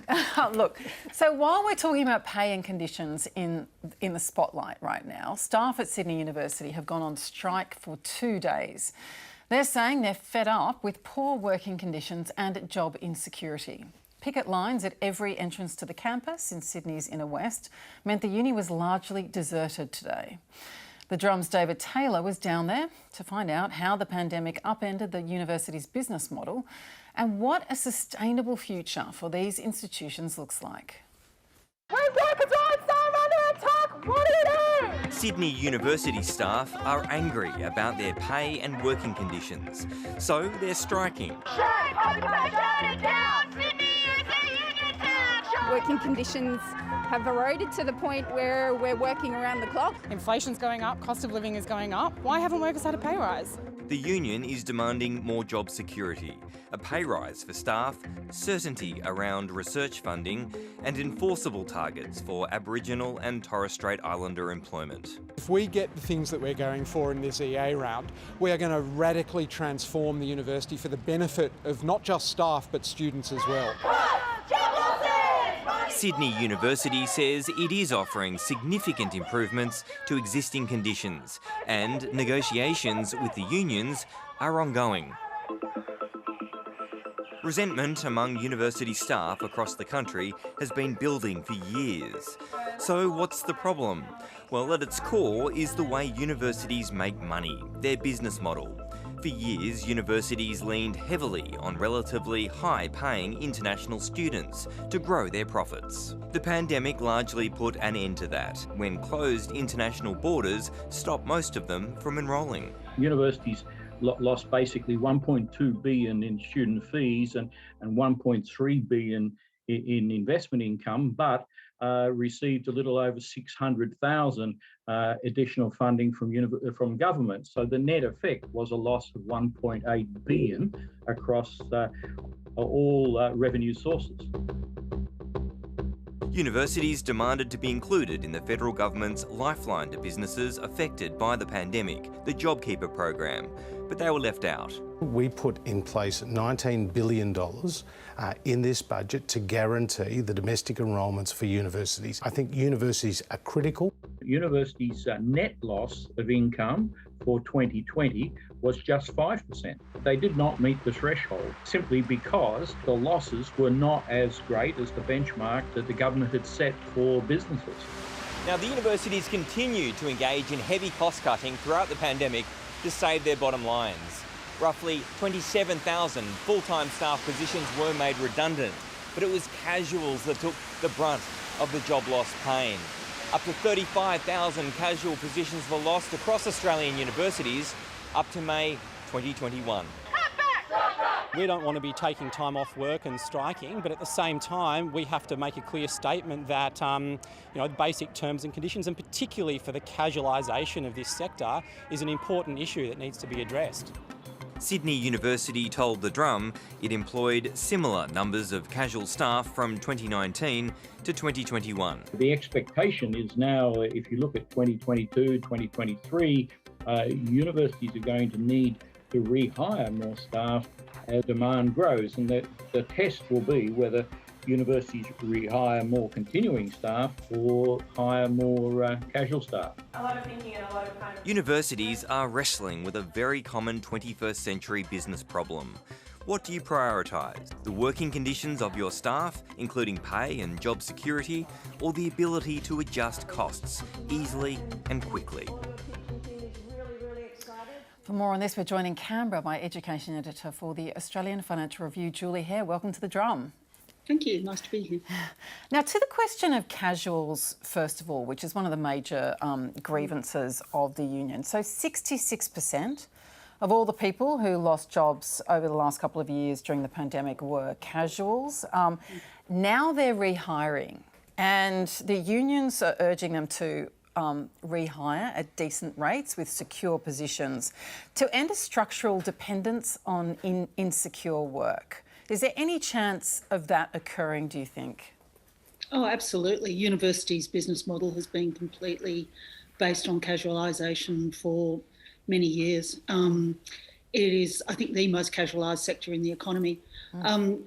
You know, there's a number of issues with that. I mean, you basically got to have a PhD to become a casual teacher, or you've got to be getting a PhD to become a casual teacher. So there's a huge investment in you as a human being and human capital to get to that point. But, you know, casualisation provides universities with flexibility. It also means that they've got on-hand teaching staff who don't also have to conduct research, so it helps them manage their costs a lot more easily. I think increasingly we're seeing research staff who just do research, and the number of people to do research and teaching is decreasing while the teaching staff is becoming casualised, young and casualised, I'd have to say.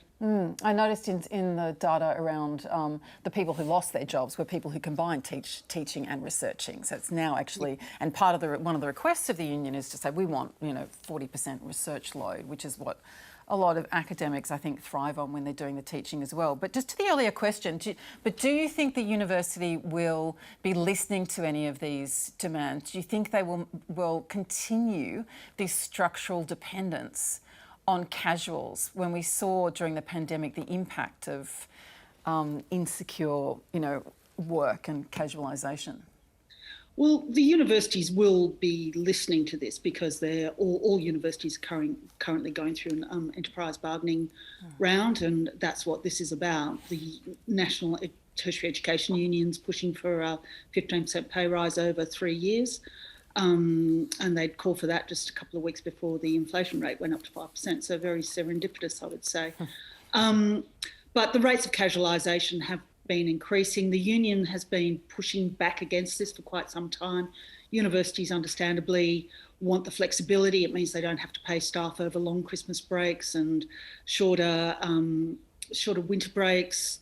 It gives them a lot more freedom around how to do that. So look, there's a lot of reasons. I'm a bit confused, I've got to say, about what this strike is about, because I don't know whether the strike is about university management and how it's looking after the university, or whether it's about government policy. The two things seem to be incredibly conflated in the demands from the students and staff. So, they've got problems with the government's funding of how it funds student subsidies.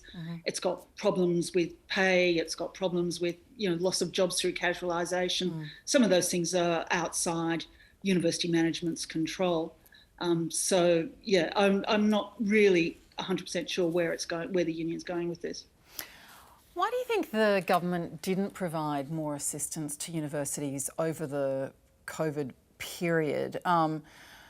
We have Nobel Prize winner, obviously from ANU, Brian Schmidt, who said, he's the Vice-Chancellor of the ANU, said universities had been left to bleed to death. Well, his university was let to bleed to death, but part of that was management decisions that he'd made in 2018 about reducing the number of students, international students, and also capping the number of domestic students that he had at the university. ANU did it harder than any other university out there. There's a number of reasons why the government kept universities out of JobKeeper. One was that universities are a very complicated beast. They're partly free market in terms of international students and postgraduate students. They're partly government funded, they're partly charities, and they're, partly not-for-profit. So it's a kind of a difficult business model to define. And I think the real anger was that the government seemed to change the rules 3 times expressly to keep universities out. There is an analysis by Andrew Norton, also from ANU, that says on his analysis very few universities, if any, would have actually qualified for JobKeeper under the 15% loss of 15 to 50% loss of revenues. And certainly Sydney University is not one of them. I think its revenue losses were mainly through falling through investments, not through falling international student revenues. I think I've got some data in front of me that says that, everyone panicked at the beginning of it and thought that international students were just going to dry up. As it turned out, international students, particularly Chinese students, turned out to be incredibly resilient and worked from home in Shanghai or Beijing or wherever they were. And so Sydney University's loss from international students, loss of its revenue was only 0.7%. However, it suffered a 5% or nearly 6% decline in investment revenue. Of course, that's kind of come back in 2021 and will come back again in 2022. That said, the government did also provide universities with a one-off payment of $1 billion to help them with research and to keep kind of those activities ticking over under COVID. And Sydney University got $98 million of that. So they weren't completely left to hang out to dry, and some did it harder than others. Sydney, as it turns out, didn't do it that hard at all, really. Jenna, as someone who's spent, quite a lot of time teaching, nurturing next generations of students, how are these political debates, the actual cuts, the change in the way that we view universities and their function, how is that playing out in the classrooms? So I guess the first thing I'd say is that even before we had the pandemic, the government had cut $10 billion from university funding. So then we hit the pandemic and management panics, which you can totally understand because you think your entire business model is about to fall to bits. So what it then does is get a whole lot of middle managers to fiddle. And that included really devastatingly cutting classroom time in half, increasing the number of students in a class. So, loserish old me would get on the phone to each and every individual student after class had finished because I wanted to make sure that they were on top of everything. That's not actually loserish though, is it? Well, it's kind of a bit. That's a conscientious, careful teacher. Well, whatever it is. But it means you carry that load. That's right, you carry that load and then you're still meant to be doing research and you're still meant to be doing public engagement. So that really affected the students, and you got lovely things in the student feedback, but also things saying, oh my God, this woman's called me every week, but I know I'm going to do really well. And that's gorgeous, but it's a terrible load on individuals. And one of the things that happened then was that if you pushed back against those cuts to classroom time, you got into terrible trouble. So if I think about what's happening at universities now, there are 4 things. One is those middle managers are having epic numbers of bullying complaints against them, and it's terrible in Western Australia. You've got, of course, already the cuts. We've got governance. The people who run universities, the councils, they're not actually academics. They know nothing about education. You have the odd one who knows what they're doing, but most of them are business people. And you see that when you look at who the chancellors are. And then, of course, there's the dispiriting de-skilling and casualisation, and those people had a lot of work. They made those calls as I did, and they were not paid for those extra hours. So I think it's terrible for students because partly university is not just about doing your assignments, it's about connecting with other people, it's about having relationships. I mean, I met my husband at university. It's about finding out who you're going to be working with in your industry in 30 years' time. It's about having arguments and interrogating each other. Socratic method. Yeah, that's it. And all of that is gone. And if one more person tells me they're having a perfectly lovely time at home, I'm going, when you are in the working, when you are at work, you will be having arguments with people in the same way that we are having arguments tonight. You will not. It's not just a relationship between you and your books. It's a relationship. University allows you to build your relationships with other people so you can develop your thinking and have arguments and build good things in the future.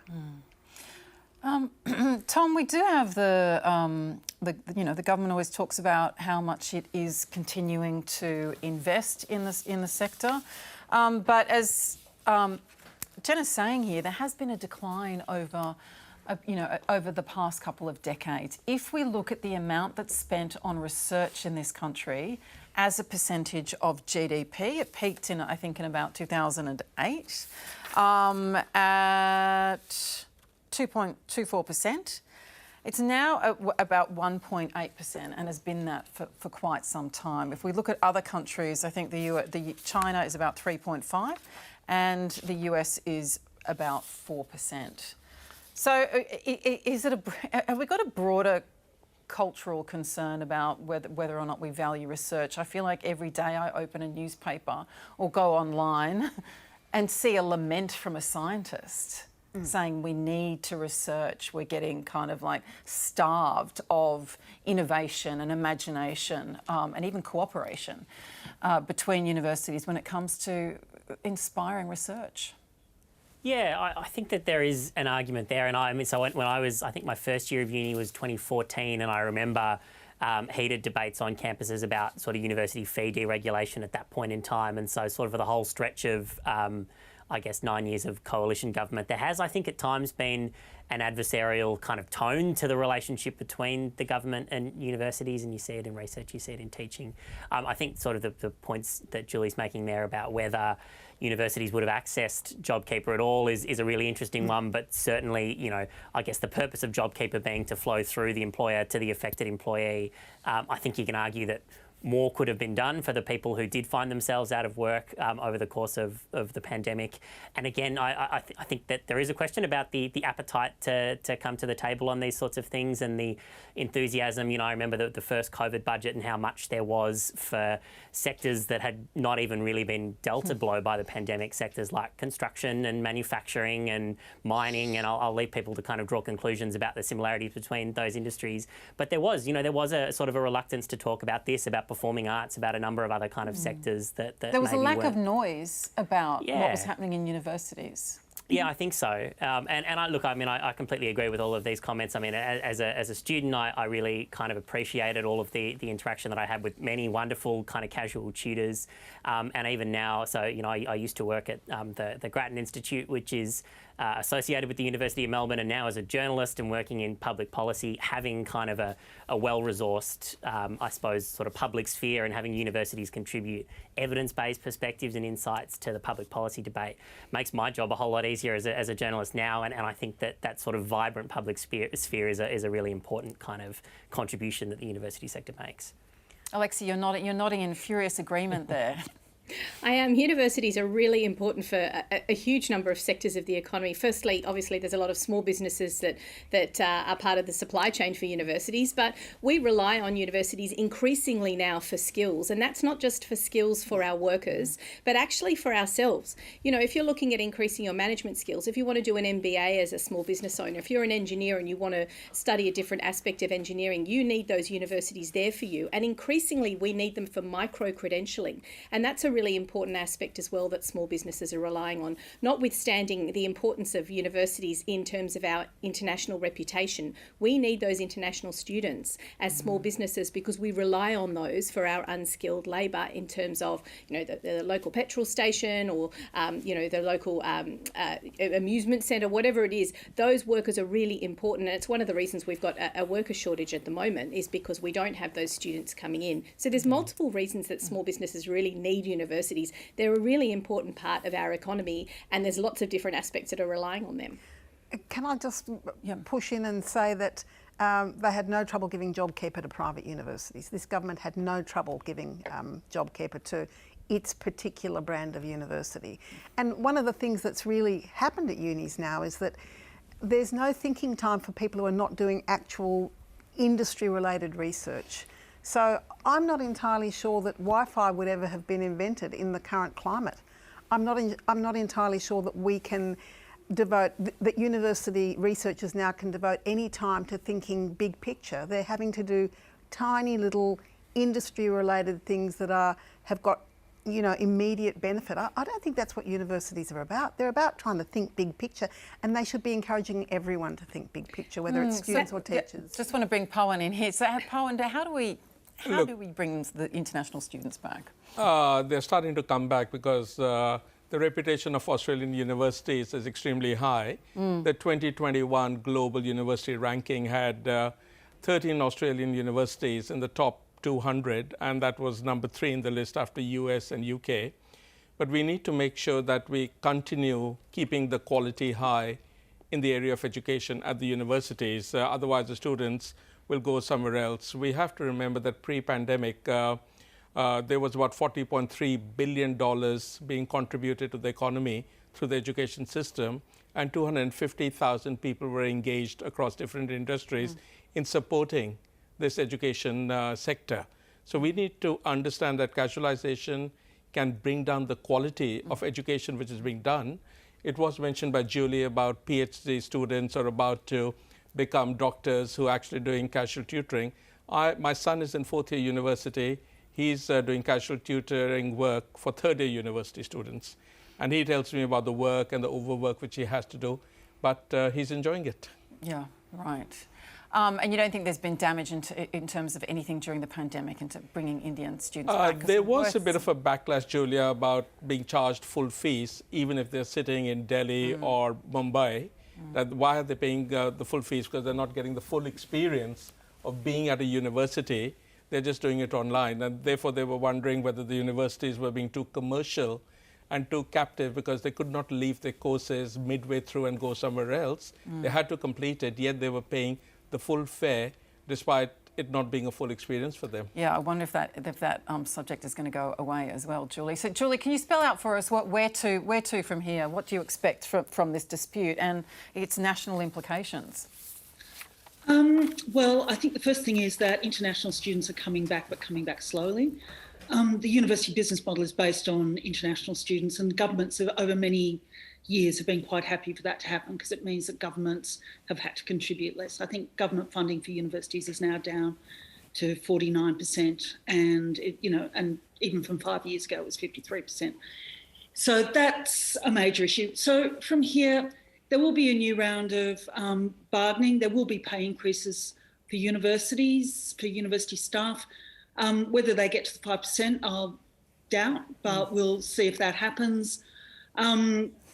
In the meantime, students have been getting the raw deal with their online learning over the last 2 years, but hopefully one of the upsides of this is that universities got a whole lot better at working out how to teach online and do online learning so that we can move to hybrid models which can be more inclusive and get a better quality of education to students, across the board.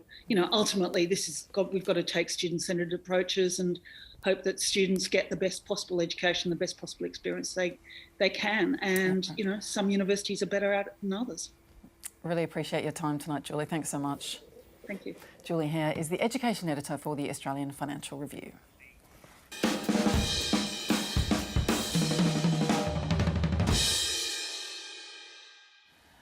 Del Catherine Barton is one of Australia's most celebrated visual artists. Her highly distinctive psychedelic paintings have twice won her the Archibald Prize, and she's recently turned her attention to another art form, filmmaking. Her first feature, Blaze, has today been announced as one of 12 films in official competition at the 2022 Sydney Film Festival.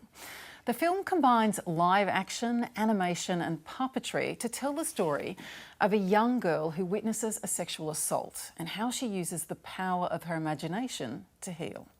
She's lying that what she saw didn't happen, and you know how her mind works. I work with a lot of survivors, like you. I missed you. I'm not the same, Dad. What you experienced, that will echo through your whole life. And Del Catherine Barton is here with us now. So good to have you on the drum. Thank you for having me here.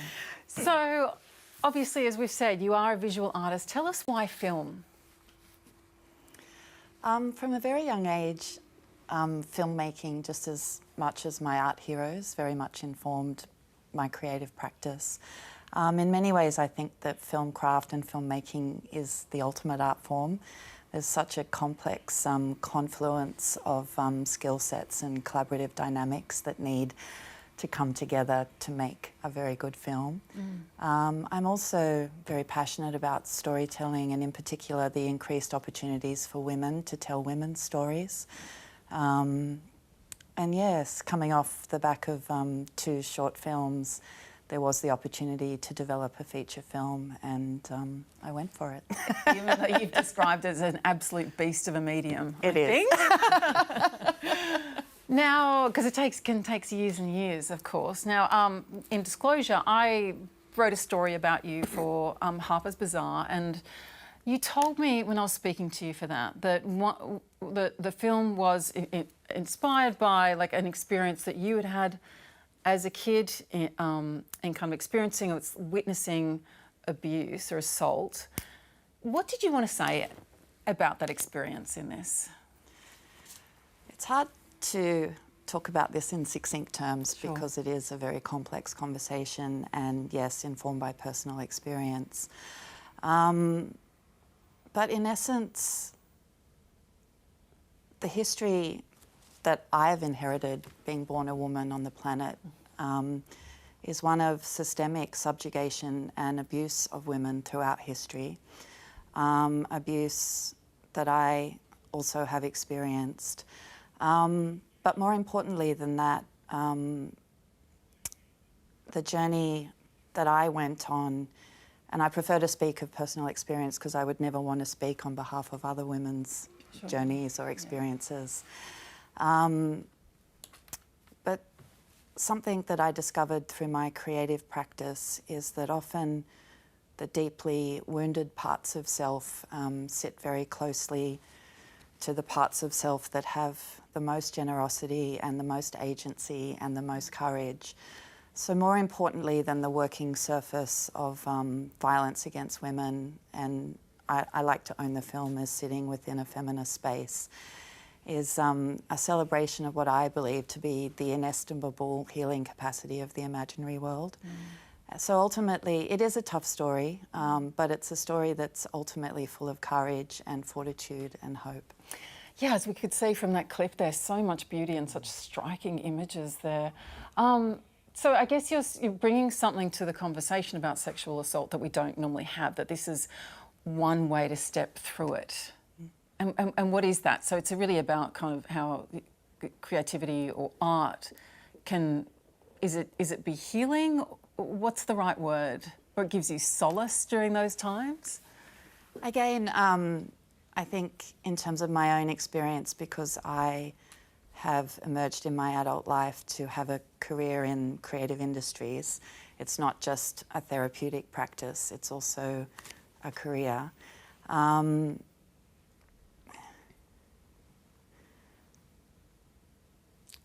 Yeah, I didn't mean to say that it was in a career.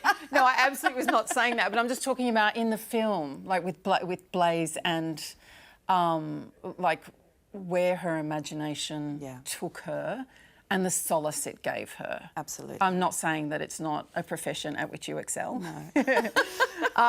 But there's something about her story that's so compelling because of that.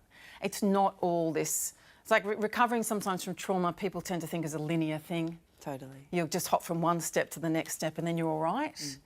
And sometimes you don't know what that steps to take, but actually sometimes it can be meander, sometimes you can get flashes, sometimes...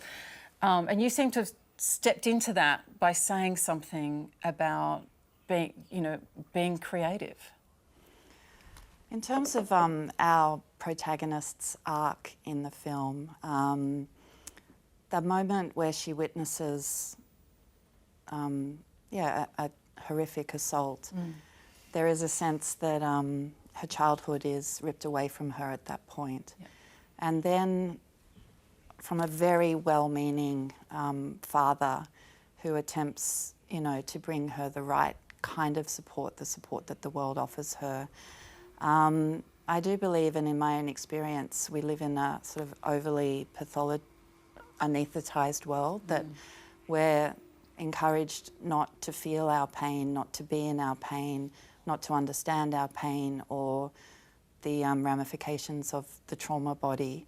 And again, that's where the themes of female rage also start to emerge within the story.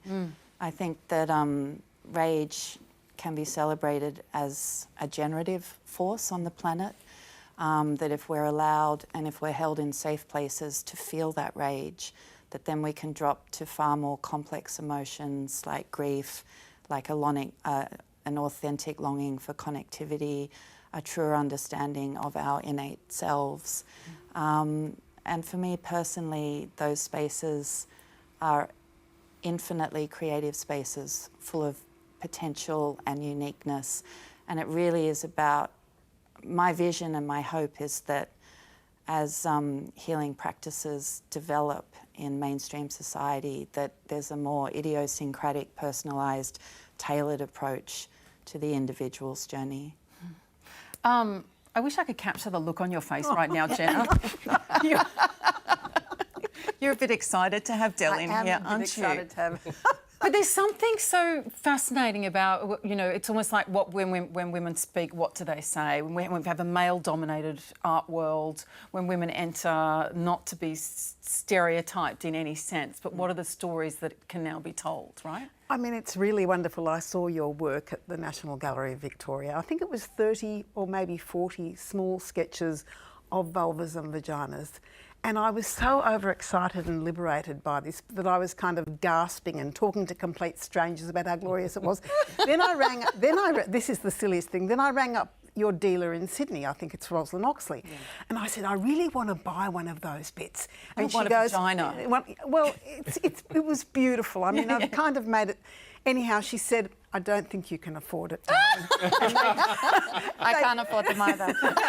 And they'd sold the whole work, I think, to one person, but they were so liberating. We were having conversations, including my quite reserved husband, about what this said about sexual liberation and sexual expression. It was just beautiful, and you did a great job, and I can hardly wait to see the film. I'll try and get the hero worship off the face right now. Sorry. I did see Jenna take a selfie. Oh, yeah, the second Del was on set, Jenna was out there with the selfie just quietly when I was doing the introduction. Yeah. I'll vote for her. Yep. Alexia, it is pretty stunning to have these stories told. Obviously, Del does it in such a vibrant and unique way. And you've grown up around art, right?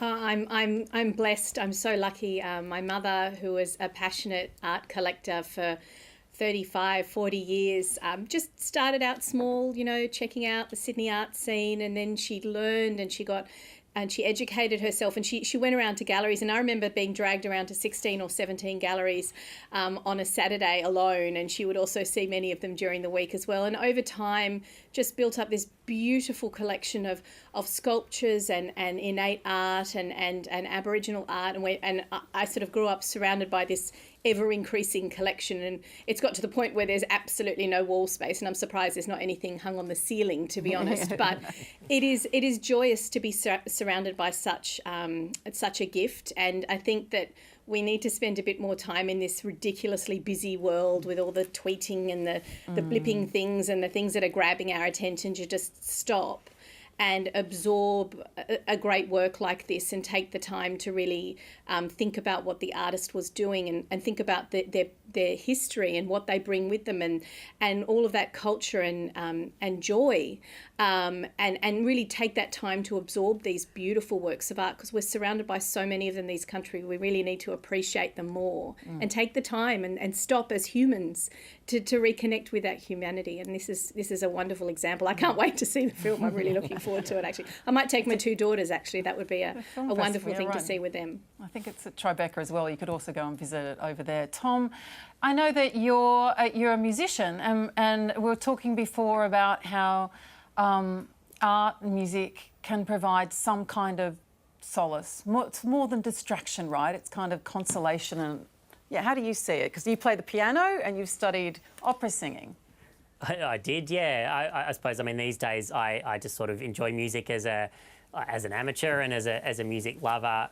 But I think, I mean, you're right about that kind of, you know, ability to accompany us with a whole range of different kind of lived experiences and emotions. And I think I have so much kind of admiration and appreciation for the people who do, you know, sort of pursue and create art as a profession, and how much, you know, the kind of the stories that are told, you know, whatever the medium is, have that ability to kind of connect with us as the appreciators. And I think, I mean, I shouldn't bring everything back to policy and to the pandemic, but I think the same sorts of conversations that we're having about the university sector, you know, you can definitely have about all forms of the arts. And you know, it's quite obvious whether it's in a gallery or in a, you know, a cinema or the band room at a pub. So much of the way that we kind of communally enjoy art required us to be out in the world, and I think there was maybe not enough conversation about how we could kind of look after those artists during that period. Yeah, and we're almost out of time, so I just want to go back to you, Del. I mean,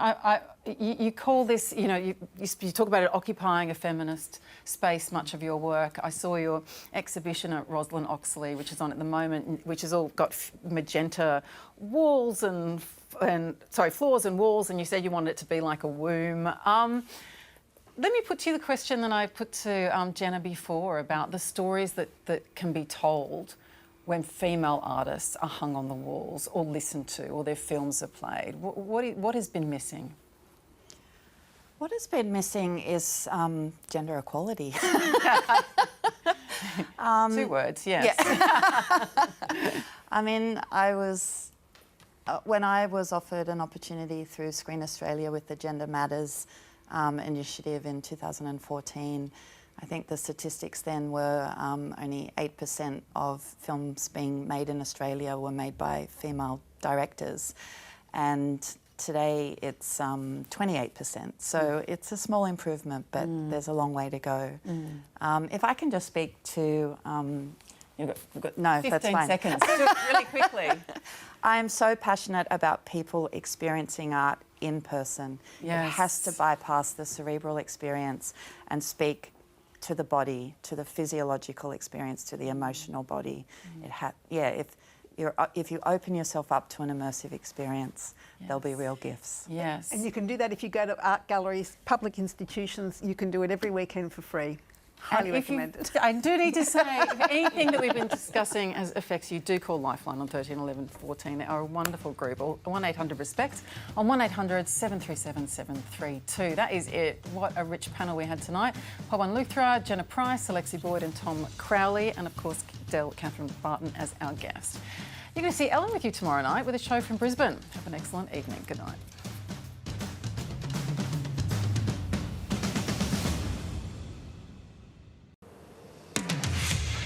A nearly 40% jump in COVID cases in WA, with more than 17,000 new infections.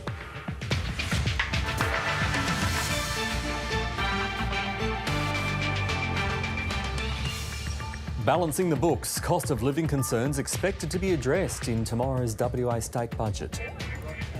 Wages and inflation still at the forefront of the federal campaign trail. And coming up on The Business, the political promise to put a cap on your home loan interest rate. But is it a winning idea? Welcome to ABC Late News. I'm Michael Tetlow. Western Australia's COVID case numbers have jumped to more than 17,000, a nearly 40% rise in just 24 hours. Premier Mark McGowan remains unconcerned though, pointing to a low hospitalisation rate on the back of WA's high number of triple-dose vaccinations. Just 2 weeks after Western Australia abandoned the mask mandate, COVID infections are running wild. WA daily COVID cases are now the highest in the country as the latest COVID variants sweep through the community. Everywhere's showing positive growth compared to their 7-day average. It is highest in Western Australia. The number of new cases passed 17,000, a massive jump from 12,390 on Tuesday. There's now nearly 69,000 active infections, with 275 people being treated in hospital, and there have been 3 more deaths. While infection numbers are rapidly escalating, the government says the key figure is the number of hospitalisations. That number has gone up since restrictions eased, but the Premier insists it's no cause for alarm. But with case numbers tripling in just 10 days, the fear is now there will be a steep rise in the number of people needing hospital care. With a large jump in initial cases, that usually leads to larger hospitalisations. It's a worry for a health system already under pressure, with more than 2,000 health staff who are sick or isolating due to COVID. It is difficult to deal with that situation, and every workforce is going through that. So the hospital system will continue to feel pressure because of that. Beyond the health system, many businesses in hospitality are also struggling to cover staff absences, but restoring the mask mandate is not on the government's agenda. The Premier says people can make a choice. If you want to wear a mask, please do. And some experts agree. There are about 25 to 30% of the people still wearing masks in the community. It's not like the old waves where you could hold restrictions and that would get numbers down. With no sign of the government reimposing restrictions and experts saying it's too late to curb rising infections, the challenge facing the government is how to allocate funding and resources to help a community now facing the realities of living with COVID. Kason Ho, ABC News. The WA Premier and Treasurer Mark McGowan will deliver the state budget tomorrow. It's expected to focus on two key areas: health and easing cost of living pressures. Back in the pub to squeeze in one more pre-budget announcement. Oh, that's not idea. The government has set aside $20 million to make Fremantle's Victoria Quay easier to reach. There'll be new paths, car and sheep carriers will be shifted, and the Maritime Museum's 1960s sub will be refurbished. We want to make sure we diversify our economy, enhance the tourism product, make this area even more appealing. On the eve of handing down the 2022-23 state budget, there's been plenty of detail already released, but the Premier has been tight-lipped when it comes to one of the major focus points. So the budget will come down tomorrow. One of the major focuses will be cost of living. I've said that repeatedly. To some extent, it does make us nervous that we haven't seen the details around the cost of living pressures. We know that's a big topic of discussion right across the communities. Surveys show a third of low-income households are dipping into their savings or going without essential groceries. Demand for food relief has increased by 60%. I think we're in a perfect storm at the moment. We've just recently seen the increase in interest rates. WA has the highest inflation rate, around 7.6%. We know going to the grocery store has come a lot more expensive. I'm expecting the government to announce a budget surplus in the area of $6 to $7 billion. And when you've got these massive surpluses, you must reinvest that back into the community, especially when the consumer price index is rising so quickly. It's suspected relief will come in the form of a discount on household power bills. I'm a bit surprised that the Premier has not already confirmed that he's giving an electricity rebate again this year, perhaps in the area of $400 per household. The opposition and advocacy groups say that would be welcomed, but the government could do much more to help. James Carmody, ABC News. The Prime Minister has accused Anthony Albanese of being a loose unit on the economy as the campaign divide over wages widens. The Labor leader's standing by his support for a 5.1% pay rise for workers on the minimum wage. The Prime Minister warns that could spell disaster for the economy, while Mr Albanese says his opponent is being loose with the truth. Here's political reporter Melissa Clark. Hello. Delivering higher wages has been central to Labor's election pitch, with Anthony Albanese backing a rise in the minimum wage of 5.1% to match inflation. We're talking about cleaners. We're talking about retail workers. Workers who are paid $20.33 an hour to be paid $1 extra. But he's not formally asking the industrial umpire for that precise wage hike. It's very clear what our view is, and I think the Fair Work Commission have probably heard that.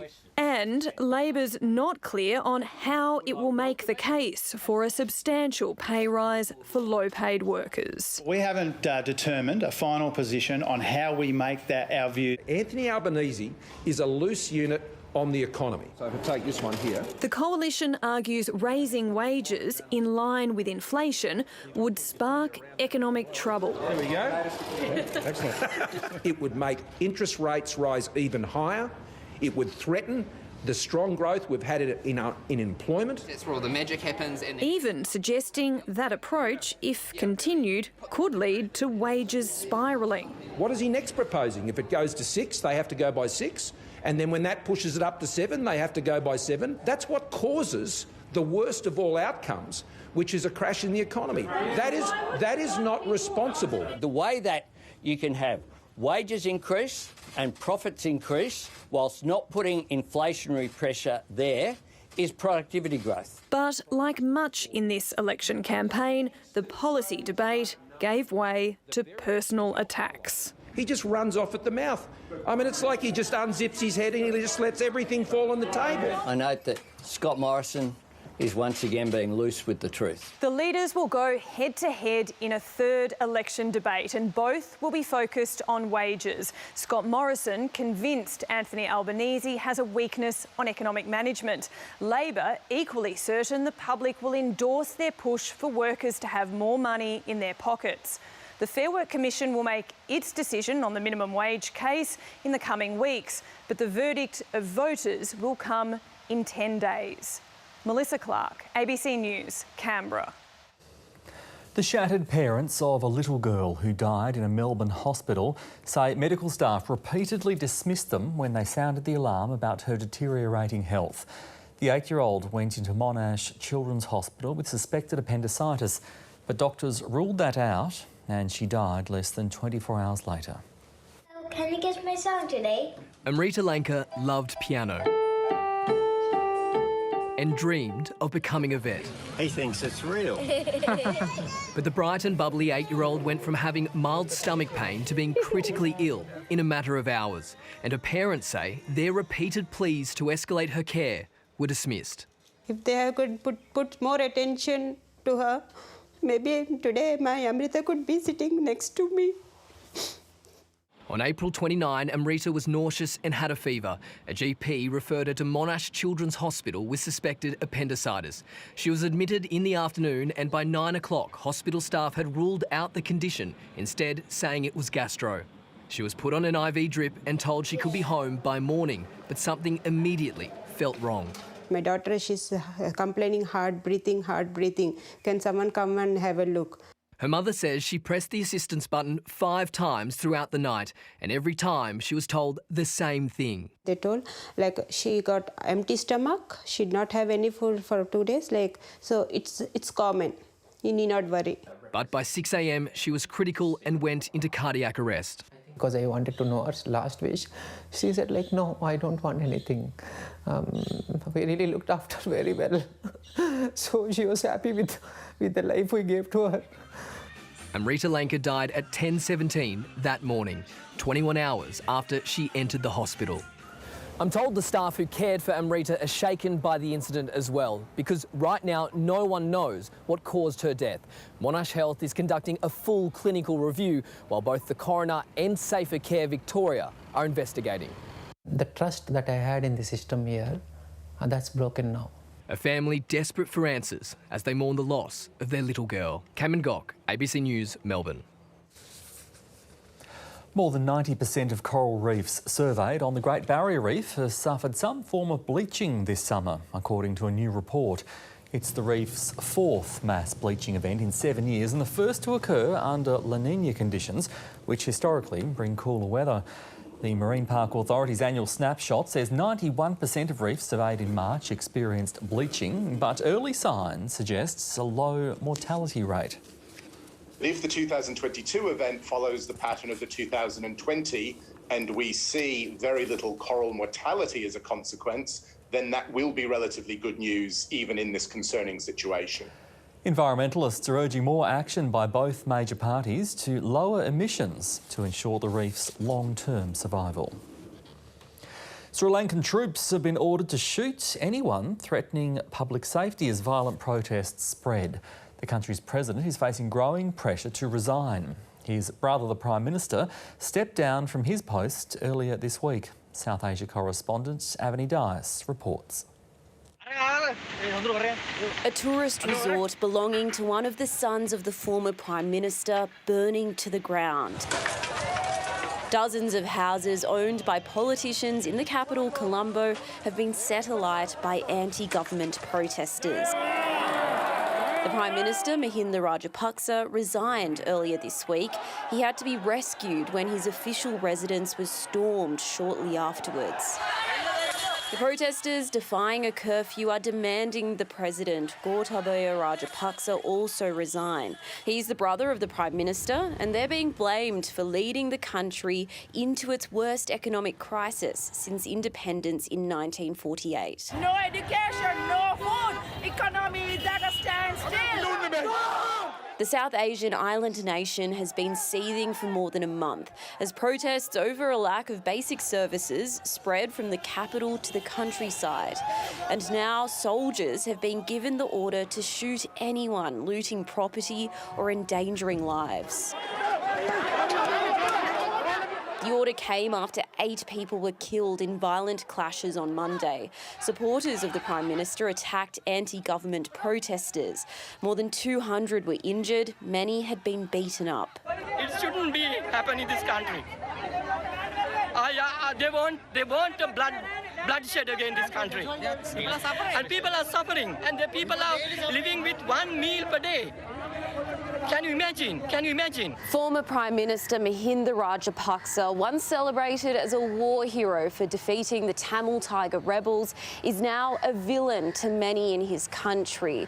With growing violence amid a deepening economic crisis, the ruling party is now using force to take back control of the streets. But the anger isn't going away anytime soon. Avani Dias, ABC News. The Sydney Kings have defeated the Tasmania Jack Jumpers to win the 2022 NBL Championship. The Jack Jumpers led at the main break by 1 point and again at three-quarter time. But a 23-point contribution from Australian boomer Xavier Cooks sealed the 9-point victory. Sydney swept the best-of-3 series, winning its first title since 2005 in front of a record finals crowd. The 17-year drought is over. All hail the Kings. Sydney, the NBL 22 champions. It ended a dream run for the Jack Jumpers, who defied the odds to make the grand final in their debut season.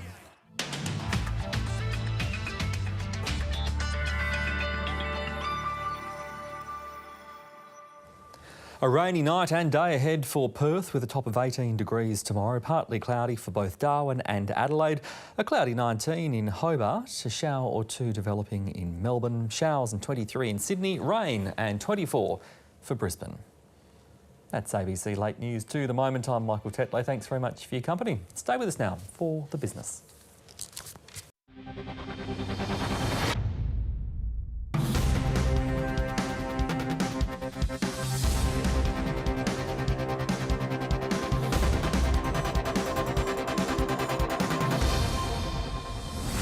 Welcome to The Business. I'm Alicia Barry. Coming up on the program, the political promise to put a cap on your home loan interest rate. But is it a winning idea? If you force banks to make a loss on the mortgages that they issue, well, then they're going to stop issuing mortgages. And cash crop. Strong demand for Australian wheat gives GrainCorp investors a rich harvest. The disruption in the Black Sea and the drought in the Northern Hemisphere has created opportunities for us. Financial markets are betting the Reserve Bank's cash rate could rise above 3% over the next couple of years, pushing home loans to more than 5%. For many voters, that means hundreds of dollars extra on their repayments. So what if mortgages could be capped, as Clive Palmer's United Australia Party is promising? And is it even possible? Michael Yander takes a look.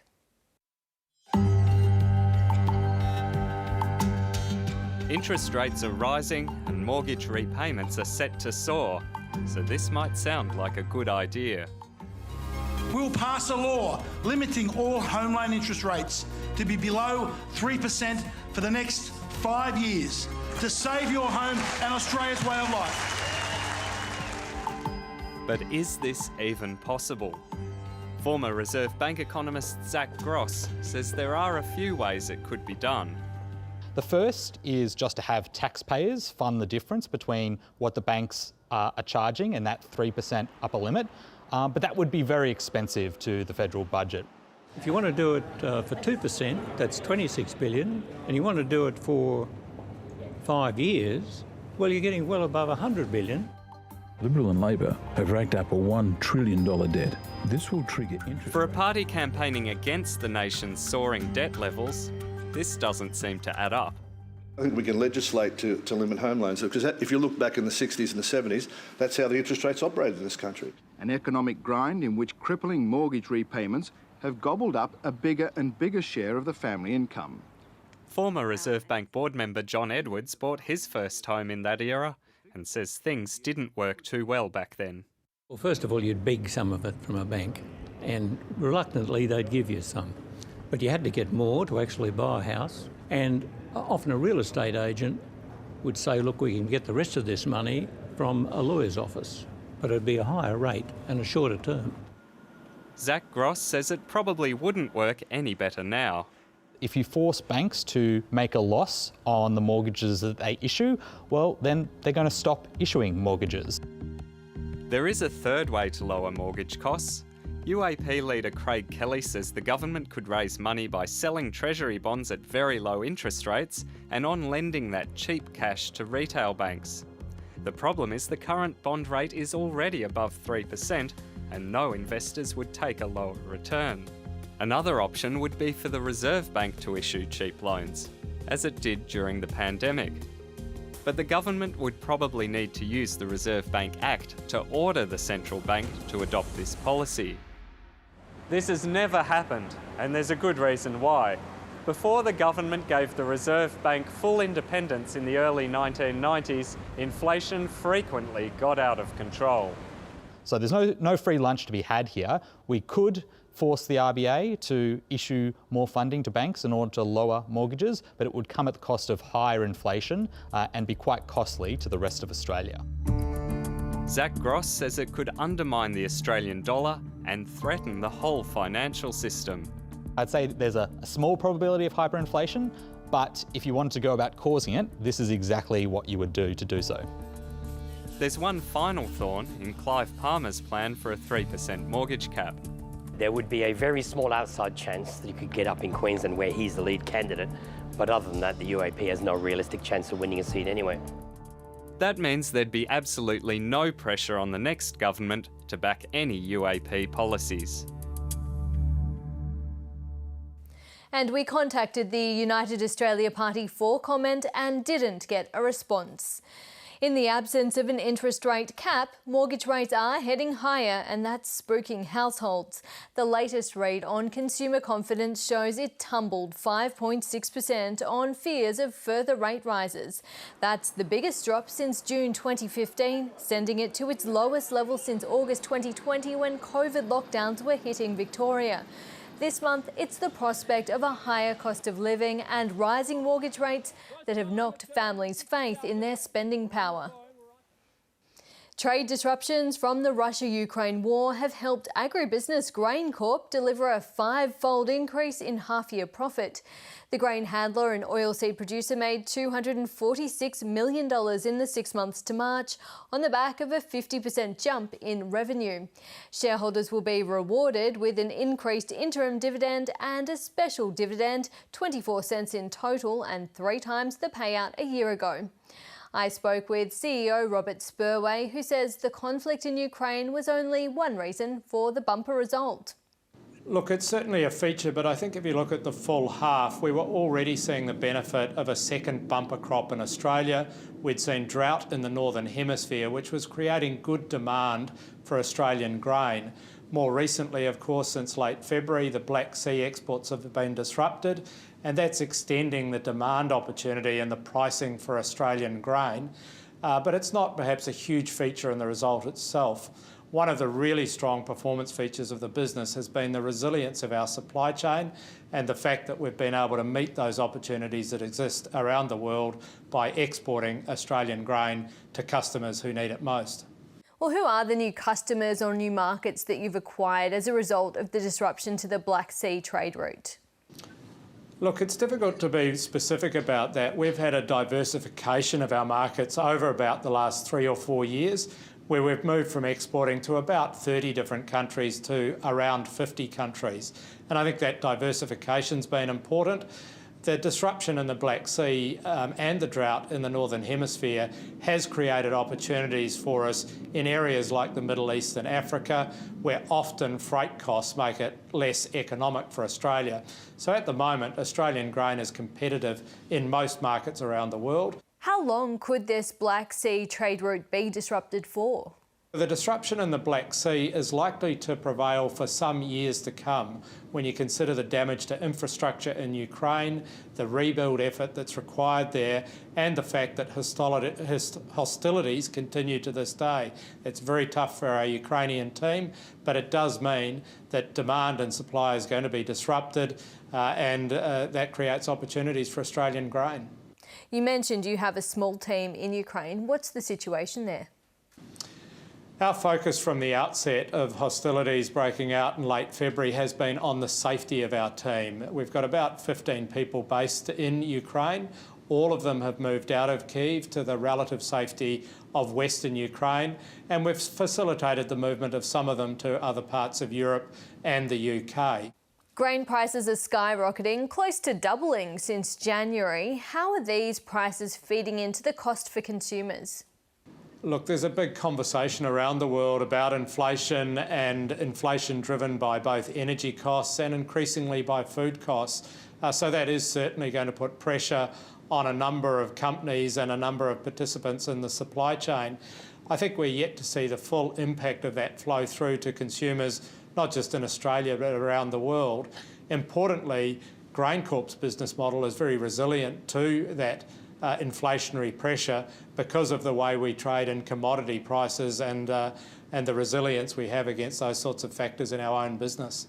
Have you seen an inflationary picture like this globally before? Are you surprised? Look, I don't think it's surprised us. It's been an area that the world's been very disrupted in with the pandemic over the last couple of years. But importantly, in food, the long-term trends remain very favourable. We have a growing population, increasing wealth in the economies across Southeast Asia in particular, and that gap in demand versus supply means the fundamentals of food production from Australia remain very strong, and we expect that will continue for some time. How much are input costs like fertiliser and fuel rising? Are they so far being offset by higher grain prices? Yes, I think that's right. The higher grain prices are supporting the challenge and the resilience that growers need to demonstrate in an environment of higher input costs, particularly for fertiliser.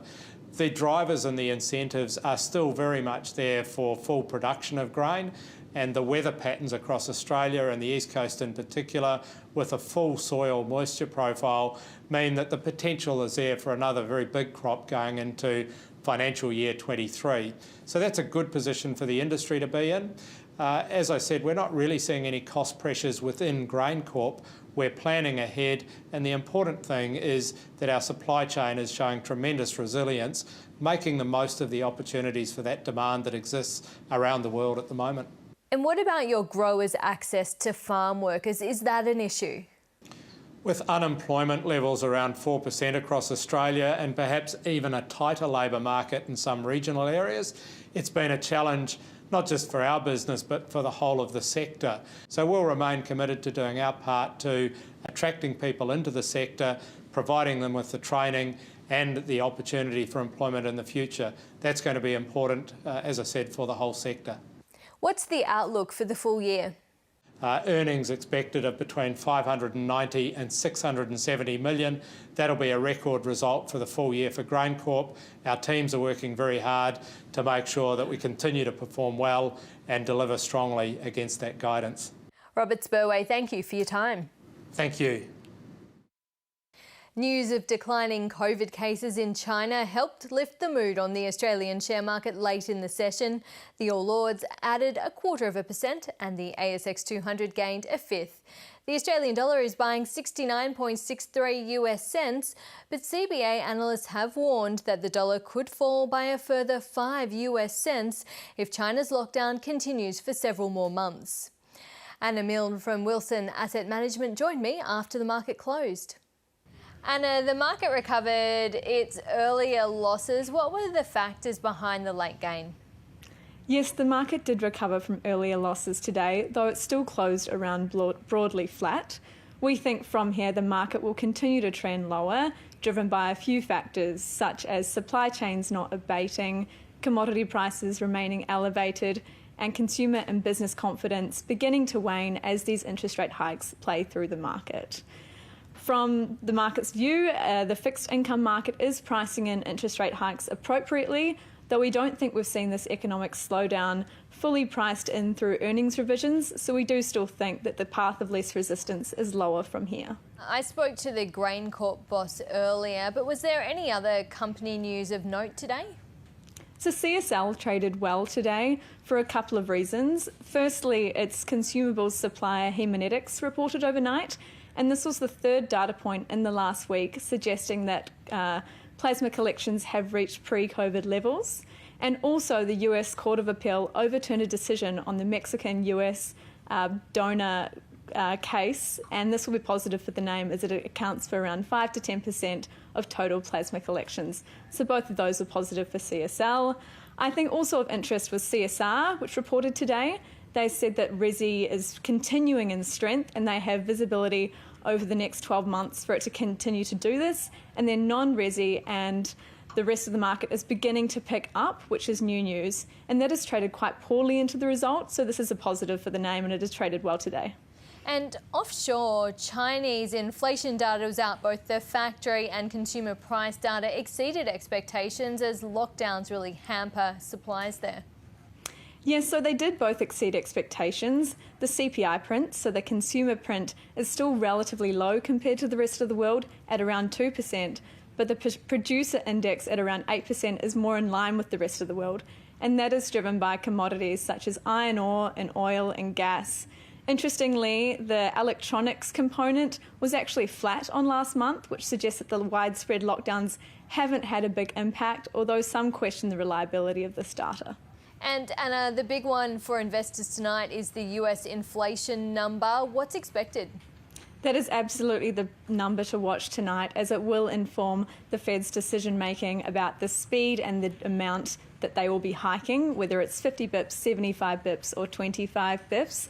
We are of the view that it will miss expectations, just given base effects, which would suggest a lower rate hike than the market is currently expecting. Anna Milne, we appreciate your time. Thank you. Thank you. And that's all from The Business. I'm Alicia Barry. Thanks for your company.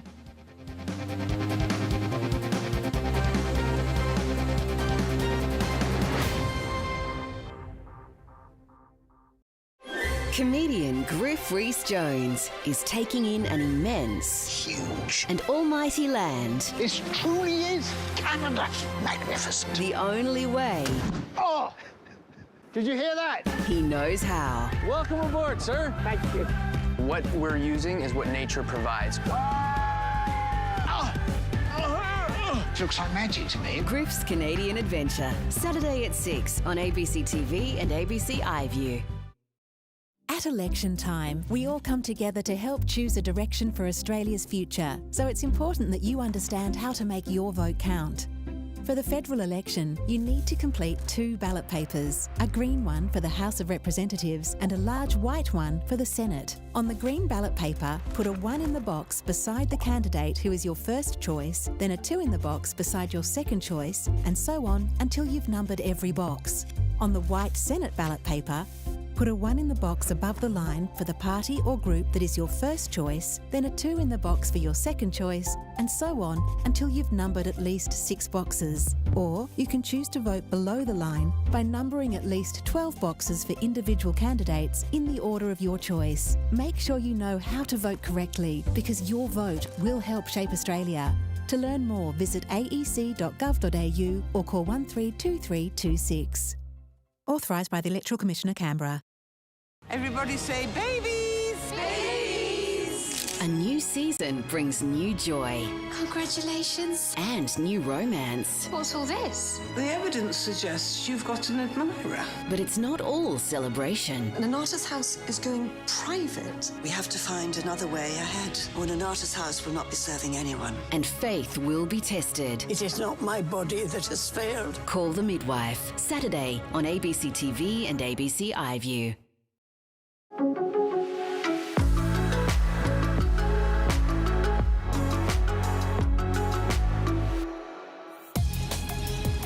After 7 days recovering from COVID, Anthony Albanese has rejoined the election campaign. Jetting straight to Perth. Good to be out and about.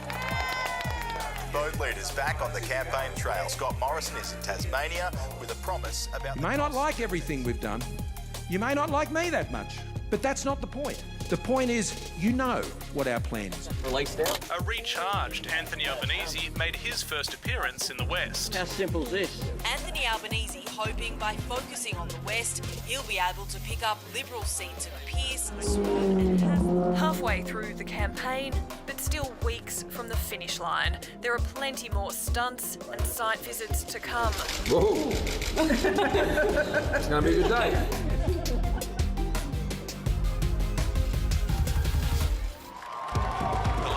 Officially launched his campaign today, rallying the troops for his big pitch to become Prime Minister. Vowing his government will cut the cost of housing, medicine and childcare. I know Labor can do better, and I know Australians deserve better.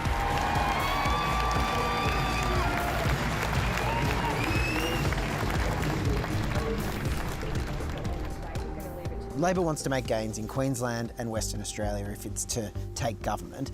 They can find a way there without damaging the scoreboard in Queensland, but that means that if Queensland's optional, then Western Australia is absolutely mandatory.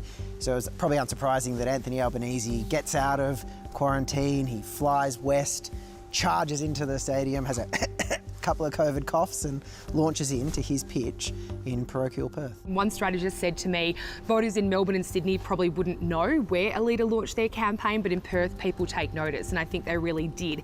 And the reason they've chosen WA is because of the opportunity it presents for Labor. The brand is very strong right now. It's all because of one man, Mark McGowan. At the launch, the person who received the loudest applause wasn't Anthony Albanese, it was Mark McGowan. The Premier, Mark McGowan!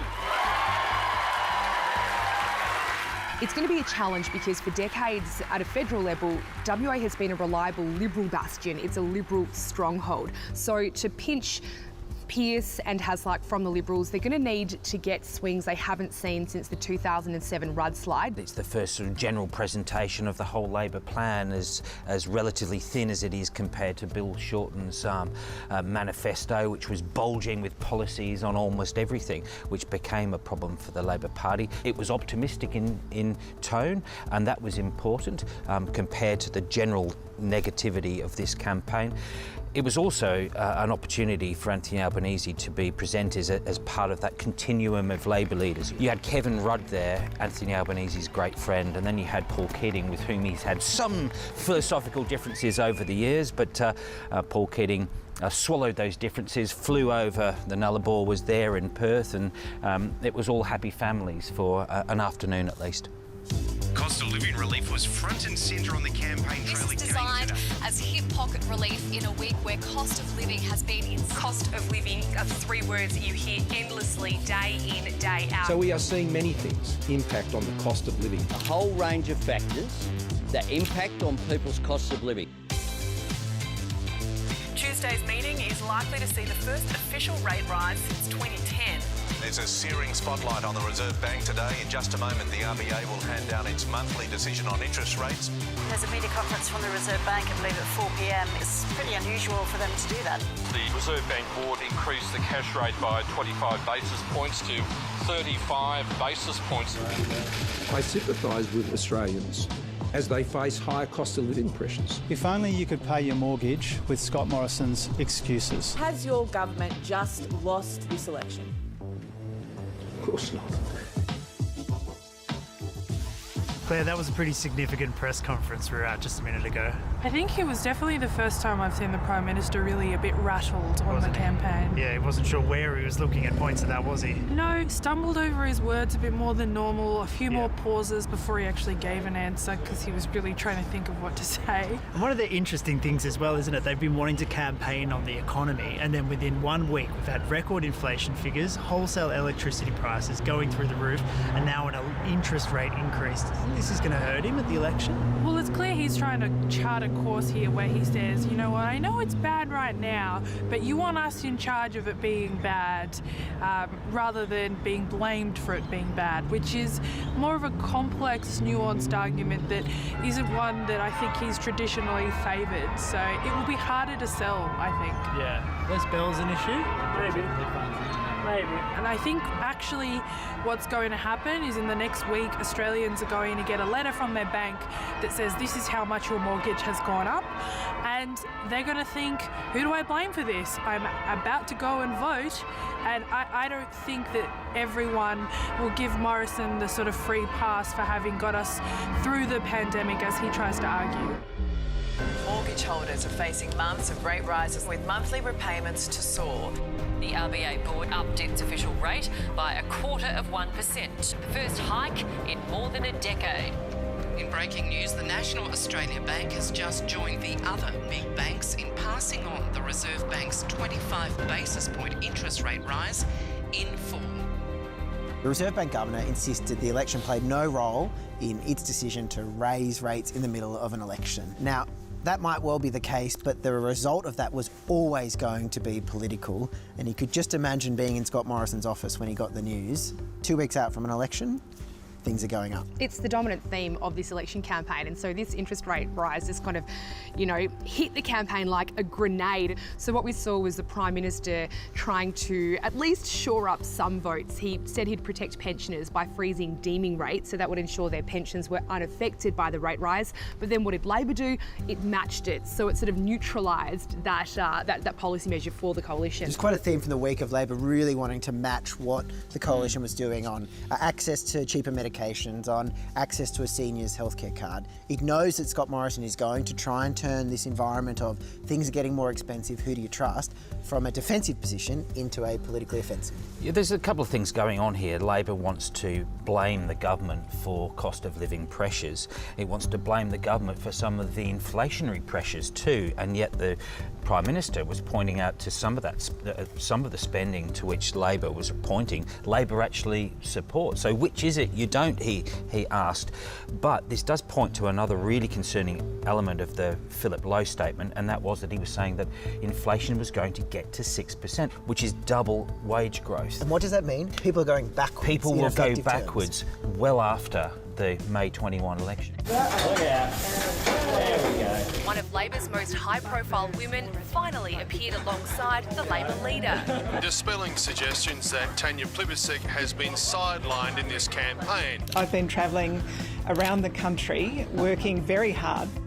Jono, we're here in the electorate of Chisholm for the first time in Labor's campaign for a totally just not stage-managed, entirely organic visit to a local cafe. Not stage-managed at all. There's a few shadow ministers and a couple of ordinary human being folk carefully seated, waiting for Anthony Albanese to turn up. A few days out of COVID for Anthony Albanese, and it looks like it's done him a world of good, really. But what's been interesting to note over the course of that time is who he has surrounded himself with. On Sunday at the launch, it was Labor premiers, Mark McGowan, Malinauskas from South Australia, and since then it's been a raft of shadow ministers, hasn't it? I mean, today we see Tanya Plibersek back with him in the fold. Very interesting to see Tanya's first appearance today. We first saw a lot of these frontbenchers come to the fore when Anthony Albanese got COVID as well. Albo's come out looking a little bit better. He's using his front bench better in the campaign as well. The messaging's better. What is also interesting is during these media conferences, he's deflecting to them a lot.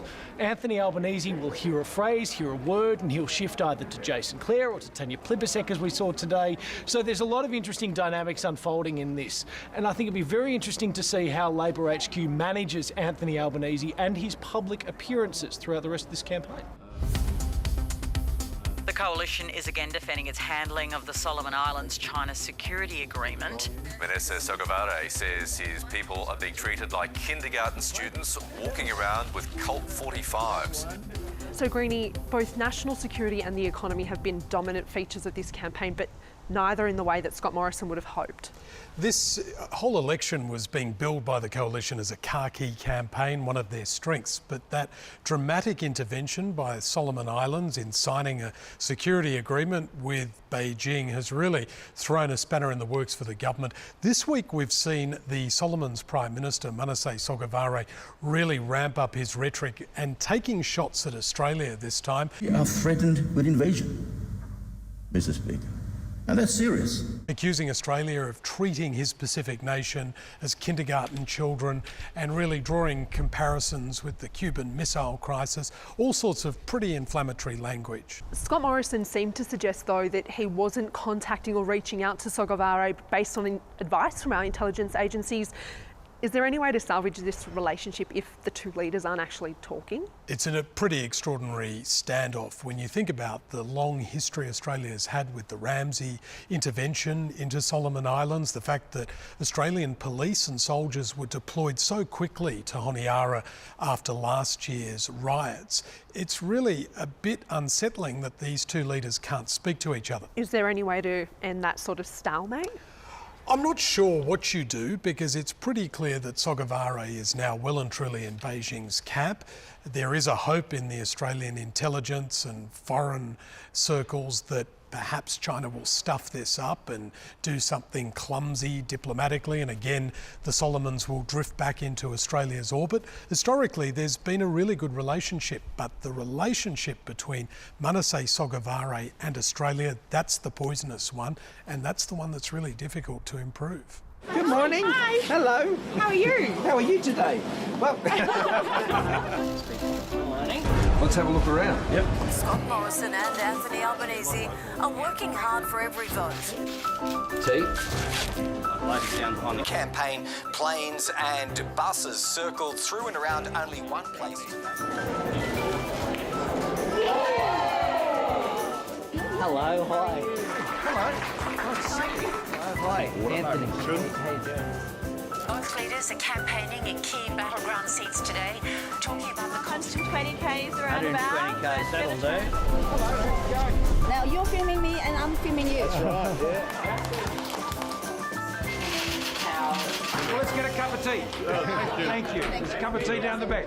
We're about to hit some key milestones of the campaign. On Monday, pre-polling begins. So postal votes have been out for a while, but it's a pretty complicated process, and both leaders know that as of Monday, voters are tuning in and actually starting to decide who they'll vote for. So a hell of a lot at stake really for both parties. And just a really confusing map. Who would have thought before the election that Scott Morrison would be spending all this time in the Labor seat of Parramatta? Sure, it's marginal, but everyone largely expected that Labor would hold on to it. At the same time, you've got Chisholm in Victoria, which the Liberals hold, which everyone thought was going to Labor before the election. You've got Boothby in South Australia, which everyone expected the Liberal Party would hold. At some point this campaign, they have crossed into the other camps, leaving everyone kind of wondering, where is the map through to government? Labor believes it's strong in WA, in South Australia and Victoria. New South Wales and Queensland is going to have some really strange stories within it, where there might be that opportunity of seats swapping in places that we wouldn't have predicted. At this stage, neither major party has a primary vote that's high enough for them to govern in their own right. There is a massive chunk of undecided voters, and so the big question that we're looking at is, will these final 3 weeks of the campaign make them decide which way to go, or will they direct their votes to this new teal independent wave or other independents and, you know, see us with a hung parliament come May 21? And that's why Anthony Albanese had his election campaign launch on the 3rd week, which is unusual, but he wanted to have a week of showing his plans to the nation ahead of people voting. The coalition thinks it's about 30%, which hasn't decided what it's going to do, and they will break one way or the other in these final 2 weeks. And he's having his campaign launch in the last week for those undecided. But they're hoping that their only path to keep those people is if Scott Morrison doesn't get angry, if he stays on message. But a lot of it is also resting on the coalition hoping that Anthony Albanese has a stuff-up, like in week 1. What are the 6 points of your policy? People at the centre of the NDIS. What are the 6 points of your policy, Mr Albanese? Do you not know what the 6 points are for the NDIS question that Mr Kersley just asked? You've just been handed your policy document, Mr Albanese. You don't is this know. a sign that you don't know what it now? This is embarrassing, isn't it? Are these the 6 points here that had to be handed to you by your advisor? Doesn't it say a lot about a party's tactic if it's reliant on someone else making a mistake?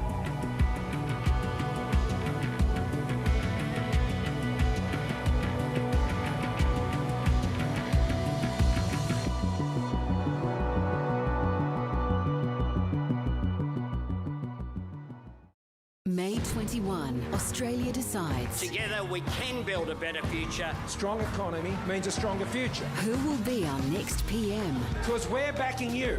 Australians deserve better. Join Australia's best political minds as we bring you live results seat by seat. Lost 1 or 2 seats to independents. Can the coalition go a 4th term? Or will Labor rise to power?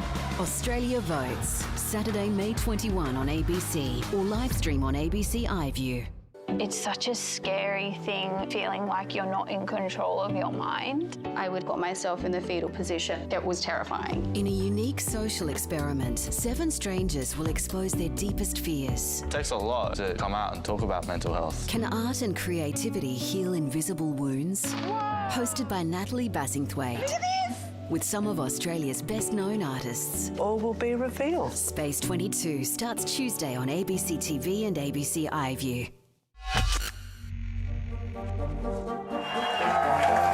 It's just the most extraordinary outcome for Scott Morrison today. Coalition 41.5, Labor 33.3, an 8% gap on first preferences, not the 1 or 2% that was reported in an opinion poll. Virtually no one thought Scott Morrison would win. I have always believed in miracles. Well, it seems everybody accepts it was a miracle, which means nobody saw it coming. We obviously have to regroup. We didn't expect to be where we are. And that's because Labor, along with most people, had their expectations set in large part by the polling. It is the very best predictor of what we will see tonight, and here is our projection. The Labor Party to win. Our exit poll is predicting Bill Shorten will be Prime Minister for the next 3 years. An academic inquiry into the performance of the polls later declared it was not just a miss, but a polling fail. And it was a fail of a size not seen in decades, coming after a long period of poll accuracy. It was almost like everyone had been seduced into the fact that polls were these soothsayers of the future, and it never was. It was just, you know, in a way, a golden decade where the polls just landed where the results did. So, what went wrong, and how confident can we be about polling in 2022? The most accurate poll would be one that surveys every single voter. We do that every 3 years on election day, but it costs the taxpayer hundreds of millions of dollars. So instead, pollsters draw their conclusions from smaller samples. These days, most have online panels they get respondents from. Some still call people on the phone. The cheapest polls are robocalls. None of these methods are perfect though, and many of the problems from last election come back to the way the samples are generated. Last time around, there were 5 national polls being regularly published. Here's how far each of them was out from the election result in their final polls held before the 2019 election. All of them underestimated the coalition's primary vote on average by 2.8 percentage points. All but one of them overestimated Labor's first preference vote by a similar amount. And here's what the polls said about the two-party preferred vote. Again, they were out by 2.9 percentage points. And those errors matter because they have a real-world impact. For better or worse, the polls themselves affect the way stories are covered, how parties campaign, even how political parties choose their leaders. The one thing that is clear about our current situation is the trajectory. We have lost 30 news polls in a row. It is clear that the people have made up their mind about Mr Abbott's leadership. we'd made polling a default scoreboard for politics, which it never was intended to be. It was never meant to be predictive, it was always indicative. When you see a national poll with its estimate of the support for each of the major parties, it's just that, an estimate. Credible pollsters will publish a margin of error, giving you a range of numbers that could reasonably be the true support for each party. It varies from poll to poll, but typically you're looking at a margin of between 2 and 3 percentage points either side of the published number. So, if you see a poll that suggests it's a 50-50 race, well, that really means we're talking about both parties sitting somewhere in a range of possibilities from 47 to 53. The true number is more likely to be 50 than 47, but you can't rule out anything in that range. And that's a pretty wide window. In fact, it's wide enough to encompass most Australian election results. Go back through 40 years of Australian electoral history, and the only results that don't fall within this window are Tony Abbott's 2013 win, John Howard's first win in '96, and Bob Hawke's landslide win in 1983. To expect the polls to be used or be able to support a precise prediction of who's going to win the election is really a step too far. Good evening, my name is Sharon and I'm calling from Melbourne. There's a second problem with the margin of error. That 2 or 3% window either side, it assumes that the people you're polling are a truly randomly chosen group of voters. And getting a group like that is a very difficult and very expensive task. When we talk about random samples and probability samples, you know, we're talking about a golden era from the 50s or 60s that just doesn't exist anymore. When we're looking at opinion polls now, you know, that's maybe 5% of the people who we contact actually give us an answer about how they're going to vote. So the margins of error of currently reported give a sense of false precision to the polls. The difficulty with finding a truly random group of voters is the source of the other big problem with the 2019 polls. Let's look back at all the polls published between the 2016 election and the 2019 election. Every red dot here is one poll's estimate of Labor's first preference vote. For the most part, the polls had Labor above 36%. Now, let's bring in an analysis from some University of Sydney political scientists. This shaded area, that's their estimate of Labor's actual support through those 3 years. And on their estimate at least, support for Labor rarely, if ever, cracked 36% for that entire 3-year period. We couldn't know that at the time. We only know it in hindsight now after seeing the 2019 result. That consistent overestimate, it's a hint something was wrong with the poll's design. One of the theories is that there were too many of some groups in the pollsters' samples, and that wasn't being corrected. The samples that the pollsters rely on tended to overrepresent people with educational bachelor's degree and higher, were more likely to participate in the polls, as were people that were more interested in politics. That's actually the same problem that had been found in the United States after the 2016 presidential election 3 years earlier. Most Australian pollsters are now looking at education level when they construct their polls and making adjustments so the makeup of the polling panel looks like the reality of Australia. They're doing what they can to correct for an imperfect sample. Swinging voters are the most interesting, you know, people in our political system. They don't think like people who are rusted-on voters, but also they're much less likely to answer the call when a pollster rings. The other changes some pollsters have made is how they publish the all-important two-party preferred numbers. Resolve, a new pollster on the scene this electoral cycle, isn't publishing an estimate at all, while Essential has decided the traditional method of excluding undecided voters was a mistake. We've got between 8 and 12% of people that just don't know where they're going. For the state of elegance, polling had taken those out of the sample so we could give you a nice 52-48, when the reality was, even in the lead up to election, it was about 49, 47 with 6% undecided. They're the big changes we know about, but all pollsters in Australia keep the detail of their methods secret. So we've done a few other little tweaks behind the scenes, but I wouldn't have a business if I was sharing all of that. And for the pollsters to say, which some of them do, they have a secret sauce in their weighting ingredient and things like that, it actually does them a disservice. It sounds like a thumb on the scale. There is some more transparency with the formation of the Australian Polling Council last year, modelled on similar groups overseas. That requires members to publish a standard set of information about how the poll was conducted. It's not a detailed list, but it's a lot more detailed than we've ever seen before. But not all the pollsters are members. Essential are, YouGov Galaxy, who produce Newspoll, are, but we know less about Resolve, which does polling for the 9 newspapers, and Roy Morgan, which publishes its own polls. It's important that people have faith in how well they're conducted, and the way to establish that faith is through having a high level of transparency. I believe, and the inquiry believed, that that obligation rests with the pollsters to be very transparent. So the big question is, can we trust the polls in 2022? I think we have to get more used to polling misses. We have to probably recalibrate the way that we think about polling misses. I'd much rather be sort of building insights on this as opposed to the betting markets or a social media read. But yeah, there is no certainty. And the only benchmark we'll have to measure the accuracy of this round of polls. The only poll that matters. The only poll that counts. That the only poll that counts. The only poll that matters. I brought the manual with me, I'll see what it says. It says I should say, polls come and go, but the only poll that matters is on election day.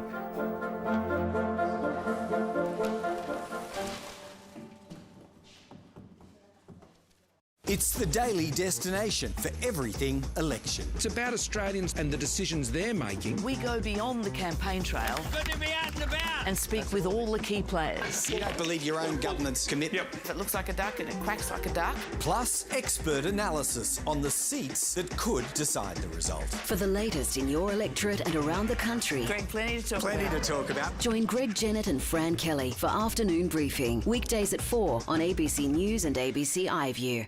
What's empathy training, and have you ever had it? No, I haven't, Lee. Can you please stand back a bit? Thank you. Wasn't it a serious conflict of interest getting involved in any way in that grant process? It's not just about whether it's within the rules, it's about the way it looks. Lifting wages will have an impact. Yeah, but how do you lift wages? There are 9 ministers for housing in this country. What are they all doing? 1,000 jobs. Address the question. Now is the time to speak. 7:30, Monday to Thursday, ABC TV and ABC iView. Tuesday, our must-see true crime investigation continues. I just couldn't understand how he ended up dead. A serial domestic abuser attacks 2 more judges. It's him. Why haven't you charged him? And embarks on a campaign of bombings. The target is the family court building itself. And a criminal profiler examines another killing linked to the case. I think he was saying, I want you to suffer. The Family Court Murders, Tuesday at 8:30 on ABC TV and ABC iView. For the latest on the federal election, go to ABC News Digital. Policy announcements and how they impact you. Profiles of every electorate, including yours. Anthony Green's guide to the key seats. You Ask, We Answer is back, and you can see what other Australians are asking. There's our new Get Ready to Vote checklist, plus live blogs and notifications so you won't miss a thing. For election news that matters to you, go to abc.net.au/Australia Votes or download the ABC News app. Wages and inflation still at the forefront of the campaign trail.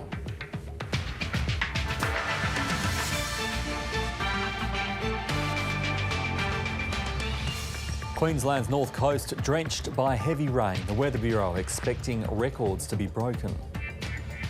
Reef bleaching still rife despite cooler La Nina conditions. And Sri Lanka's Defence Ministry authorises the use of deadly force in the wake of violent protests. This is ABC Late News. Hello, I'm Michael Tetlow. The Prime Minister has accused Anthony Albanese of being a loose unit on the economy as the campaign divide over wages widens.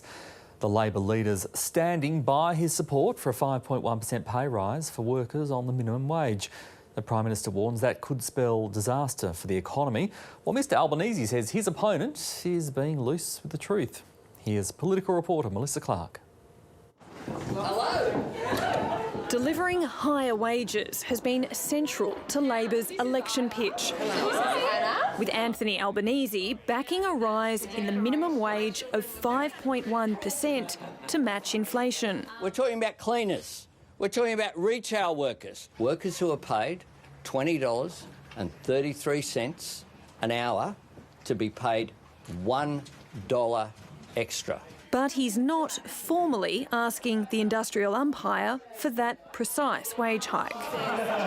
It's very clear what our view is, and I think the Fair Work Commission have probably heard that.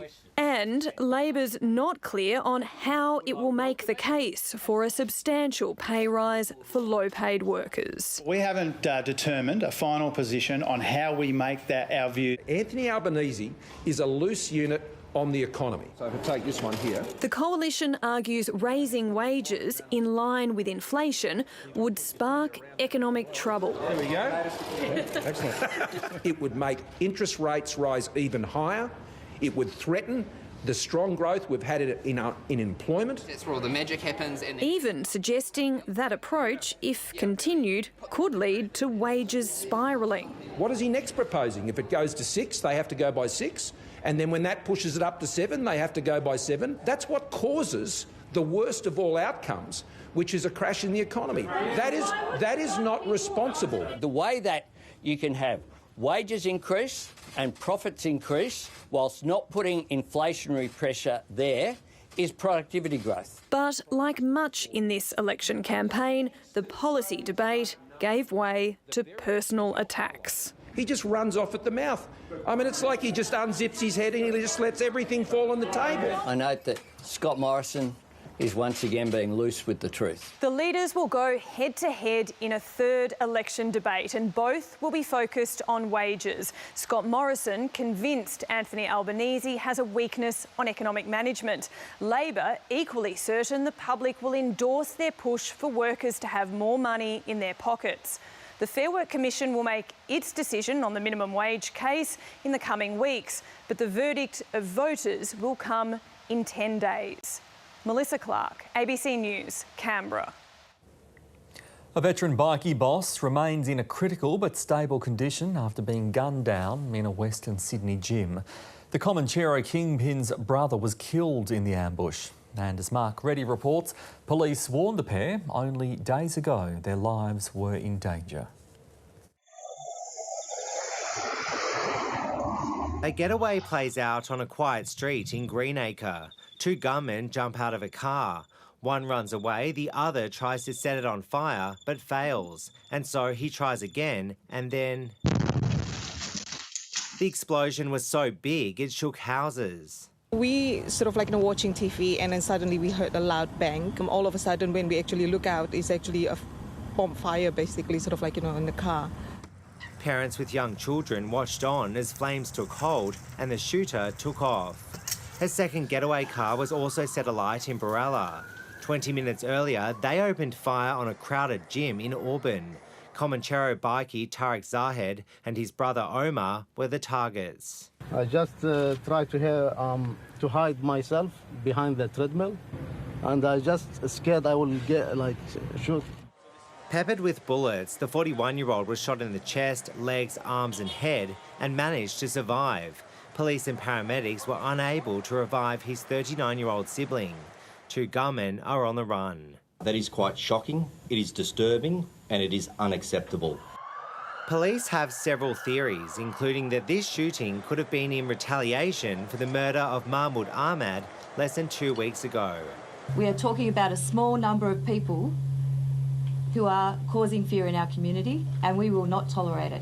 Police believe the Zahed brothers were being closely watched by their enemies for quite a while. The men would regularly train at this gym most nights at around the same time they were targeted, but despite being warned their lives were in danger, they kept the same routine.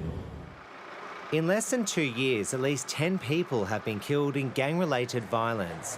One was a case of mistaken identity, and police fear more innocent people could die. Mark Reddy, ABC News, Sydney.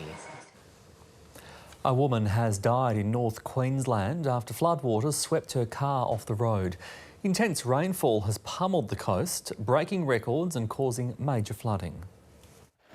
Tragedy struck in treacherous conditions. A 31-year-old woman swept off the road by floodwaters while driving at Mount Ossa near Mackay early this morning. Her 2 passengers raised the alarm after managing to escape. Unfortunately, the driver couldn't, and in fact the seatbelt still remained on the driver. Heavy rainfall has drenched the North Queensland coast, with widespread totals of 100 to 250 millimetres between Cairns and Mackay. Much of the focus has been around Townsville. Some quite intense, with over 100 millimetres in 1 hour. Floodwaters swallowing bridges and roads, transforming footy fields and lapping at the doorsteps of homes. Some drivers were caught unaware. His car is flooded. While the deluge forced others to find an alternative route to work.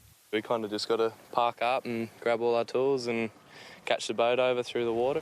The SES has received about 330 calls for help statewide since yesterday afternoon. Guru, south of Townsville, is once again awash. Lots of water, lots of flooding. Hasn't been this bad for a long time. But these locals are making the most of it. Most of the houses are okay. There's a few that are going to get wet feet. Charters Towers is among several locations to smash its May rainfall record. The torrential rainfall has washed away part of the Flinders Highway, cutting access between Townsville and Charters Towers. The local mayor was forced to sleep in his car overnight because he couldn't get home.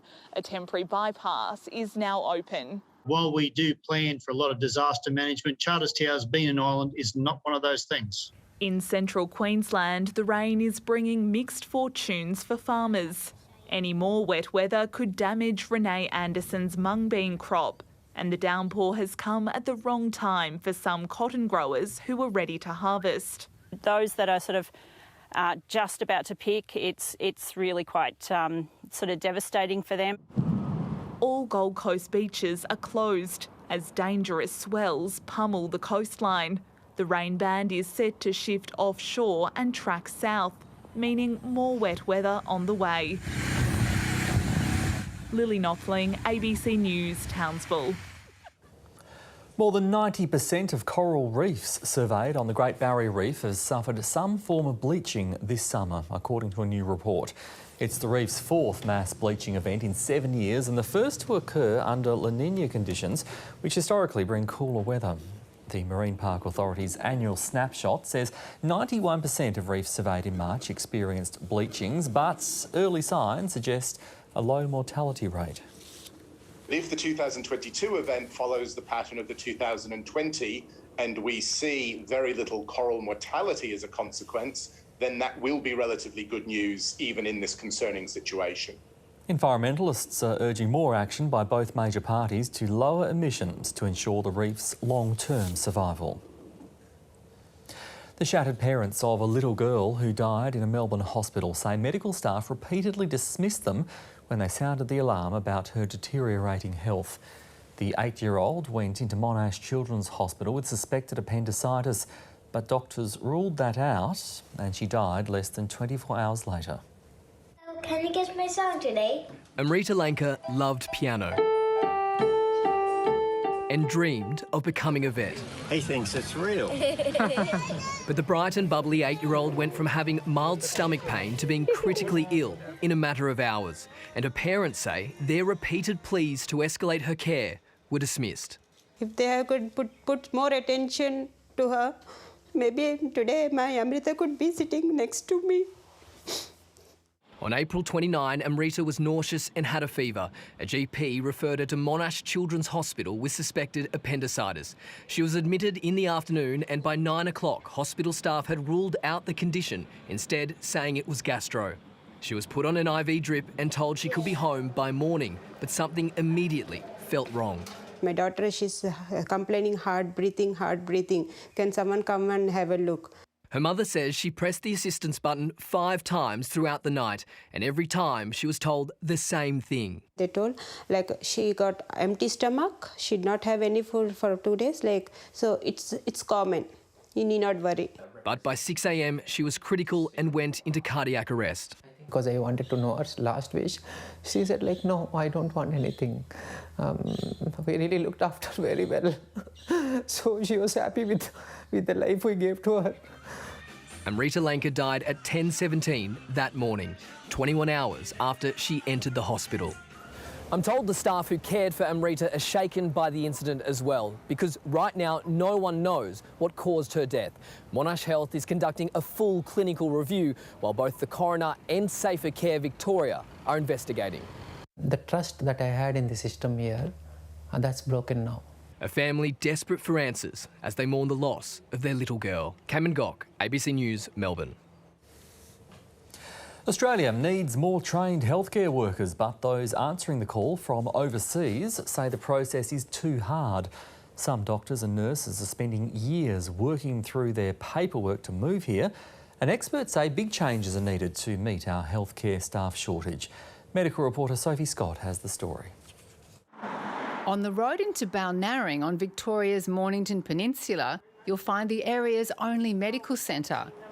Doctors here care for the entire town, but there aren't enough of them. Whatever GPs we have here, we book up, and over the last couple of years we've been turning people away. Their experience is not unique. We've got an incredibly serious shortage right at the moment of healthcare workers across the country. To fill the GP vacancies, the practice looked overseas. They had no trouble finding a doctor, but getting her here was the challenge. In all, it took over a year. I think everything could be quicker.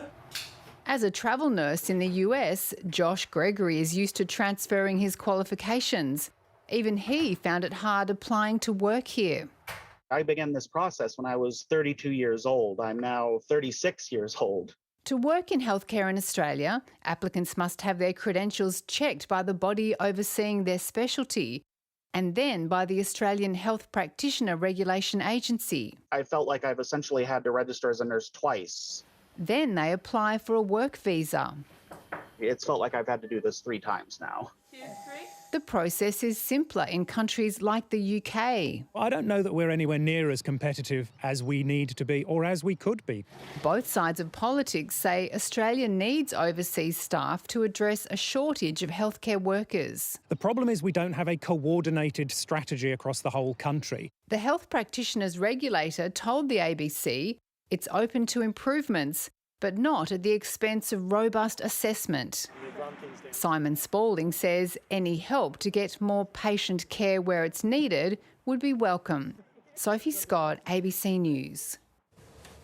Home borrowers are facing higher repayments on their loans as interest rates rise.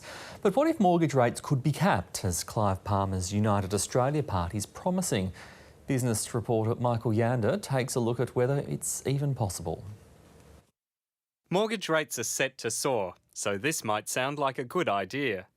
We'll pass a law limiting all home loan interest rates to be below 3% for the next 5 years to save your home and Australia's way of life. Economists say taxpayers could fund the difference between the cap and what the banks would like to charge. Want to do it for 5 years? Well, you're getting well above 100 billion. For a party campaigning against the nation's soaring debt levels, this doesn't seem to add up. Interest rates frozen. Back in the 1970s and early 80s, mortgage and deposit rates were capped. You'd beg some of it from a bank, and often a real estate agent would say, look, we can get the rest of this money from a lawyer's office, but it'd be a higher rate and a shorter term. Former Reserve Bank economist Zach Gross says this wouldn't work any better now. If you force banks to make a loss on the mortgages that they issue, well, then they're going to stop issuing mortgages. UAP leader Craig Kelly says the government could raise money by selling Treasury bonds at very low interest rates and then lending that cheap cash to retail banks. The problem is the current bond rate is already above 3%, and no investors would take a lower return. Another option would be for the Reserve Bank to issue cheap loans as it did during the pandemic. But the government would probably need to use the Reserve Bank Act to order the central bank to adopt this policy. This has never happened, and there's a good reason why. Before the government gave the Reserve Bank full independence in the early 1990s, inflation frequently got out of control. We could force the RBA to issue more funding to banks in order to lower mortgages, but it would come at the cost of higher inflation. And no one wants the cost of living to rise even more. Michael Yander, ABC News. South Korea's new leader has offered to help North Korea revive its economy, but only if it abandons its nuclear weapons program. The president enters office amid escalating threats from Pyongyang and a flurry of missile launches. North Asia correspondent James Oaten reports. After a few relatively quiet years, the North's making a noise. And South Korea's new president is inheriting a perennial problem. No place in the world is free from the threat to freedom and peace. President Yoon Suk-yeol is known for his hawkish view of the North. Yoon was not shy to talk about things such as preemptive strike against North Korean command. Instead of delicate diplomacy, South Korea's leader is expected to demand results before concessions.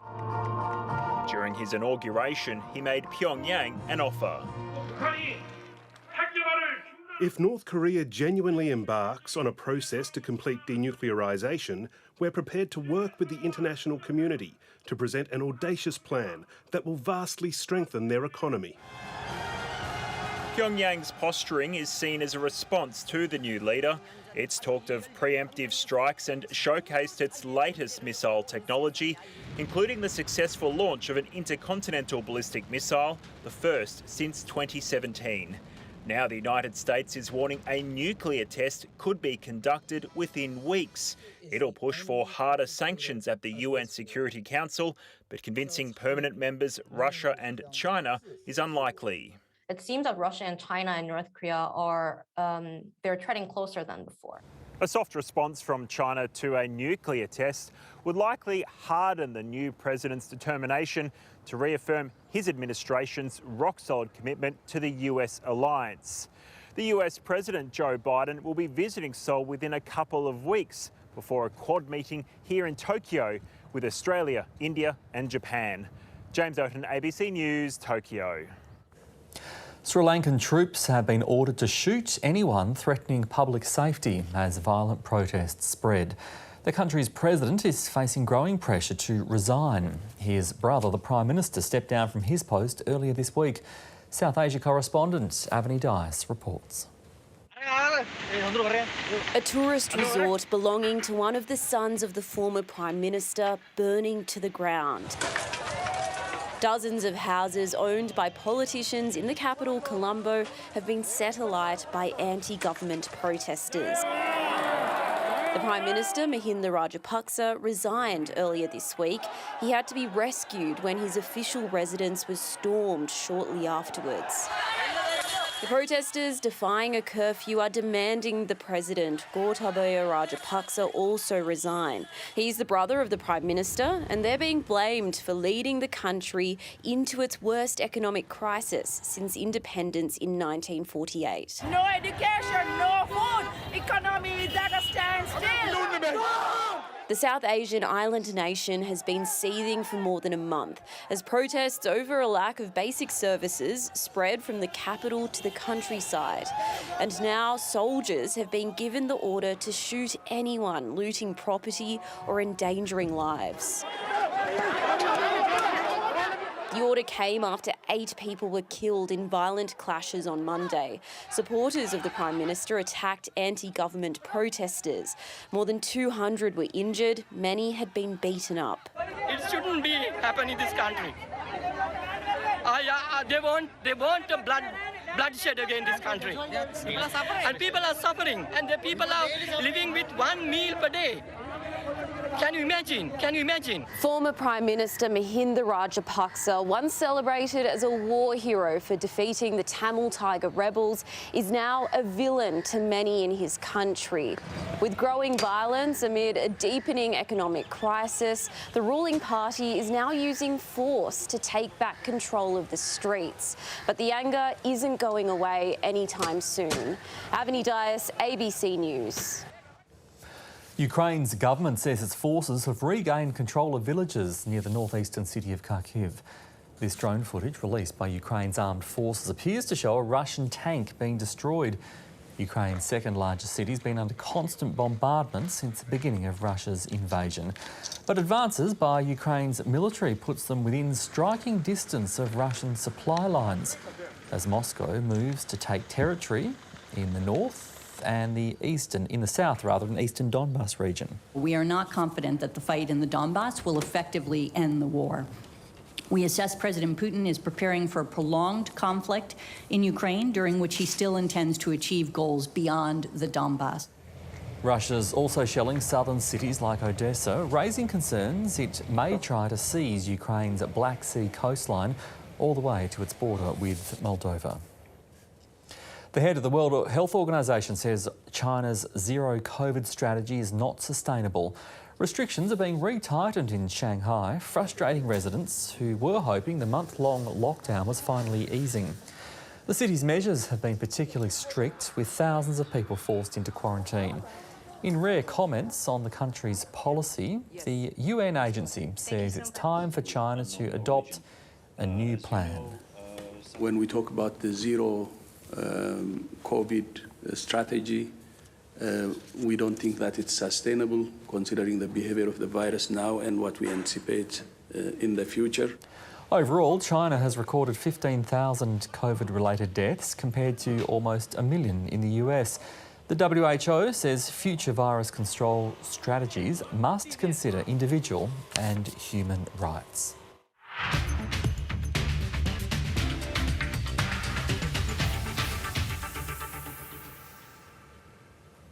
The Sydney Kings have defeated the Tasmania Jack Jumpers to win the 2022 NBL Championship. The Jack Jumpers led at the main break by 1 point and again at three-quarter time, but a 23-point contribution from Australian boomer Xavier Cooks sealed the 9-point victory. Sydney swept the best-of-3 series, winning the first title since 2005 in front of a record finals crowd. The 17-year drought is over. All hail the Kings. Sydney, the NBL 22 champions. It ended a dream run for the Jack Jumpers, who defied the odds to make the grand final in their debut season. Former AFL player Heretia Lumumba says he's done being involved with Collingwood's long-running racism issues and wants to move on with the next stage of his life. He's also defended his decision to release audio of conversations with former coach Nathan Buckley, claiming he has hours more recordings with people at the club. Annie Kearney has the story. After an almost decade-long private and public battle with Collingwood Football Club, Heretia Lumumba says he's closing the final chapter. As far as I'm concerned, I think Collingwood Football Club will always remain a club that is associated with racism. The Do Better report released early last year found the AFL club guilty of systemic racism, but Lumumba says it's not just former staff who are complicit. What I've seen is a continuation of their misconduct, a continuation of dishonesty, and also a continuation of damage control. The retired player has pointed the finger at current board members and the Pies lawyers. Looking to push out an image that is not based in the reality of the way that they are conducting themselves behind closed doors. He's defended releasing audio of conversations with former coach Nathan Buckley, it's become a little bit of a road, including this exchange after he condemned then-President Eddie Maguire for saying Adam Goodes should be used to promote King Kong the musical. You threw him under the bus. You threw him under the bus, mate. I didn't throw him over, and we can't go through that again. Nathan Buckley didn't want to comment today, but has called on Lumumba to release the full audio recordings and insisted the club went above and beyond in providing him support. I stopped taking orders from Nathan Buckley a very long time ago. So I will share my truth as I see fit. Lumumba says he spent 15 months working with the club on racism issues raised in the Do Better report, but cut contact when he felt a First Nations elder was disrespected by Pi's lawyers. Collingwood, though, says a recent review found it's made significant and genuine progress. I think that it's moving definitely in the right direction, but it's going to take a long time to heal what's taken place in the past. We're really working hard to have a diverse environment within their four walls, and anyone that comes in right now, we just want to make sure that people feel that way. It's too little, too late for Lumumba, who says he's done dealing with the club's racism issues and will instead be focusing on his young family. Annie Kearney, ABC News, Melbourne. Let's have a look at tomorrow's weather now. Here's Paul Higgins.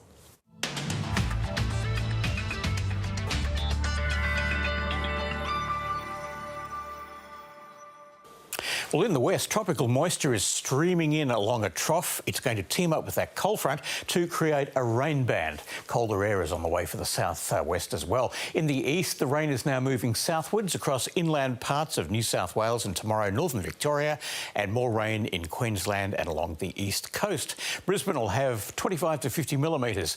Rain and thunderstorms in central and southern Queensland. Showers and thunderstorms about the north tropical coast and along the east coast between Mackay and Gladstone. Sydney's in for 10 to 20 millimetres of rain, Canberra 15 to 30 with showers near the New South Wales coast and ranges and rain west of the Divide. Just a few afternoon showers in Melbourne. For the rest of Victoria, just a shower or two in the south, but showers tending to rain areas across north central and northeastern parts. In Tasmania, showers developing about the north and extending to the east in the morning, but dry elsewhere, including a cloudy Hobart. Most of South Australia will be dry. There is a chance of showers over central and eastern districts. Overcast in Adelaide.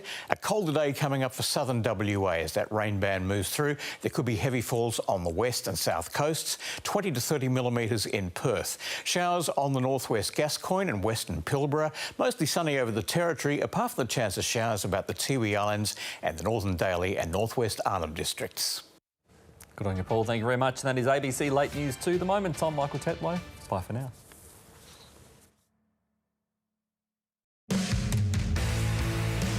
I know guys in Australia who make customised wetsuits and surf trunks.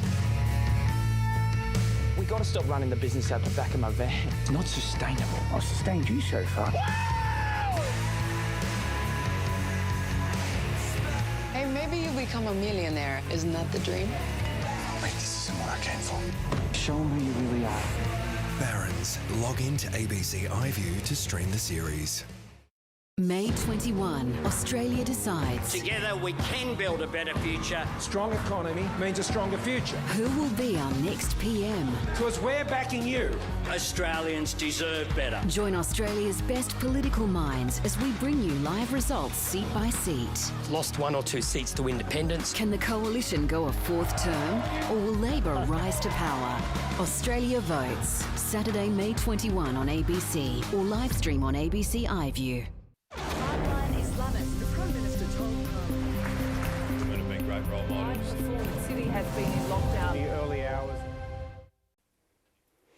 Welcome to the program. Pay packets are dominating the federal election campaign in this second last week. The government's adamant that a shortage of labour is going to drive up wages. And as Laura Tingle reports, it's a moment where a clear difference between the two major parties is on show.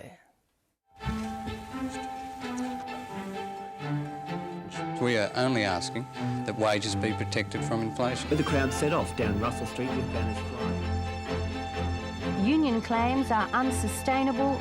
Those in favour, please. Teachers today held their second stop work meeting within a week. From the 1980s, after a great deal of what the Treasurer calls argy-bargy with the unions, the government finally put its wage case this morning. When you finish. To 2022, where the political rhetoric about wage increases has heated up with echoes of the days of old. Order! $1 extra. That is what this debate is about. Anthony Albanese is a loose unit on the economy. The Prime Minister says you're a loose unit. Well, this Prime Minister is loose with the truth. he just runs off at the mouth. I mean, it's like he just unzips his head and he just lets everything fall on the table. We have finally come to a point in the election campaign where there is a genuine point of disagreement between the major parties. The subject is wages, and both sides are taking significant risks. After doing all in its power to minimise the points of difference with the government on budget policy and economic management, Labor has broken cover on its most traditional issue, the wages of the low paid. Hello. The opposition leader is asserting the case for a significant pay rise for those on the minimum wage, which would eventually flow through the award system into millions of workers' pay packets. Anthony Albanese is gambling that whatever the scare campaign about the impact of a wage rise on the economy, enough voters will be feeling the constraints of a world in which their pay has not increased for years, compounded by rising inflation, to take a risk. But they will not be the only ones taking a risk. Are you comfortable with some of Australia's lowest paid workers essentially getting a real wage cut? What I'm saying is you need to balance all of these things very carefully. That's what responsible economic management is. Scott Morrison is betting that he can persuade a cautious electorate of the risks to the economy of such a wage rise, a talisman for what he has been darkly warning about Albanese since the beginning of the campaign, and that this will outweigh voters' strained household budgets, even in an election which is primarily about the cost of living. There is a reason why, Anthony Albanese was never given a financial portfolio by... I haven't finished. Hasn't been given a financial portfolio by any of the Labor leaders in the past. It's because they knew he couldn't be trusted with money. When I was asked, would I welcome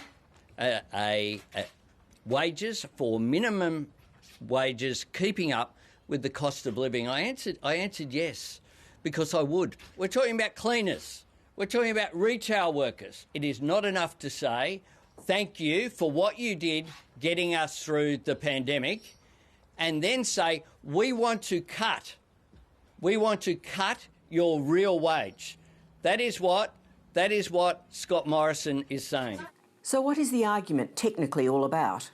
Wages, including minimum wages, are not set by the federal government. The minimum wage is set by the Independent Fair Work Commission. It is currently considering how that rate should be adjusted. It considers arguments from employers and unions. In recent years, governments have provided information to the Commission to help in its deliberations, but has not argued for a specific increase. Innes Willocks is the Chief Executive of AI Group, one of the major employer representatives. It isn't a command and control economy that we have operating in Australia. Everyone's entitled to their view and their perspective, but in the end, it's an independent commission that makes this judgment. On the other side of the debate, the ACTU has just upped its claim before the Fair Work Commission for the minimum wage to be lifted by 5.5%. That's up from its original claim of 5%. In the wake of news, annual inflation is now running at 5.1%. Labor isn't backing the 5.5% claim. It has backed a rise equal to inflation, but it hasn't actually said it would argue this in a formal submission to the Fair Work Commission if it won government. Labor's IR spokesman, Tony Burke, says that is a stark contrast with the government's position. They are actively trying to keep wages low at a time that inflation is going up. Now, Anthony's made clear the simple principle: people should not continue to go backwards. The question is, who is right about the economic impact? What does a non-inflationary pay rise look like? So something in the order of around 4% would be consistent with inflation within that range. Now, would higher wages growth around 5.1% add to inflation? Not necessarily. It wouldn't necessarily cause an inflation breakout, if you like, but it would embed a higher level of inflation than that RBA range. For some years now, we have faced the unusual problem of inflation and wages being too low. And that's actually proved a drag on growth, argues economist Angela Jackson. Real wages falling obviously impacts consumers, it impacts households, it undermines that confidence and that spending in the economy that effectively drives economic growth. So there is a really careful balancing act here. Labor says it will convene an economic summit to talk to employers and unions about issues like the broken enterprise bargaining system, which could boost productivity. The AI Group also updated its submission yesterday. It now says the minimum wage should be increased by 2.5% instead of 2%. That's a long way short of the ACTU's 5.5%. But But Innes Willix argues that in addition to that increase, the Commission has to take account of a 0.5% super payment plus the value of government payments to households, including the temporary tax cut known as the Low to Middle Income Tax Offset, or Lamington, which equate to a 1.3% increase in the minimum wage in terms of money going into people's pockets. AI Group says that means workers would get 4.3% more in the pocket. Labor famously used tax cuts in the 1980s and 1990s to boost household income as a trade-off for workers accepting lower wages. But Tony Burke says things are different now. The Lamington is due to be taken away after the current financial year, when the new minimum wage rate is set. That will be well after the election, but with households still facing higher costs of living. When Barnaby Joyce returned to the Nationals leadership last year, he vowed to stick up for the regions on issues such as climate change, and he drove a hard bargain over the Coalition's pledge to achieve zero emissions by 2050. But is the man once hailed as the nation's most effective retail politician still resonating with regional electorates across the country the way he used to? National Rural reporter Kath Sullivan joined the Deputy Prime Minister on the campaign trail. Very good.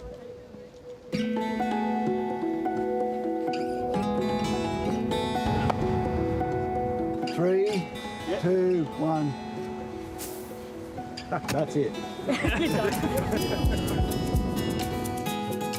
Barnaby Joyce is doing what he does best. The Deputy Prime Minister is in his element, away from the big smoke. We fight for regional people. We fight for regional people.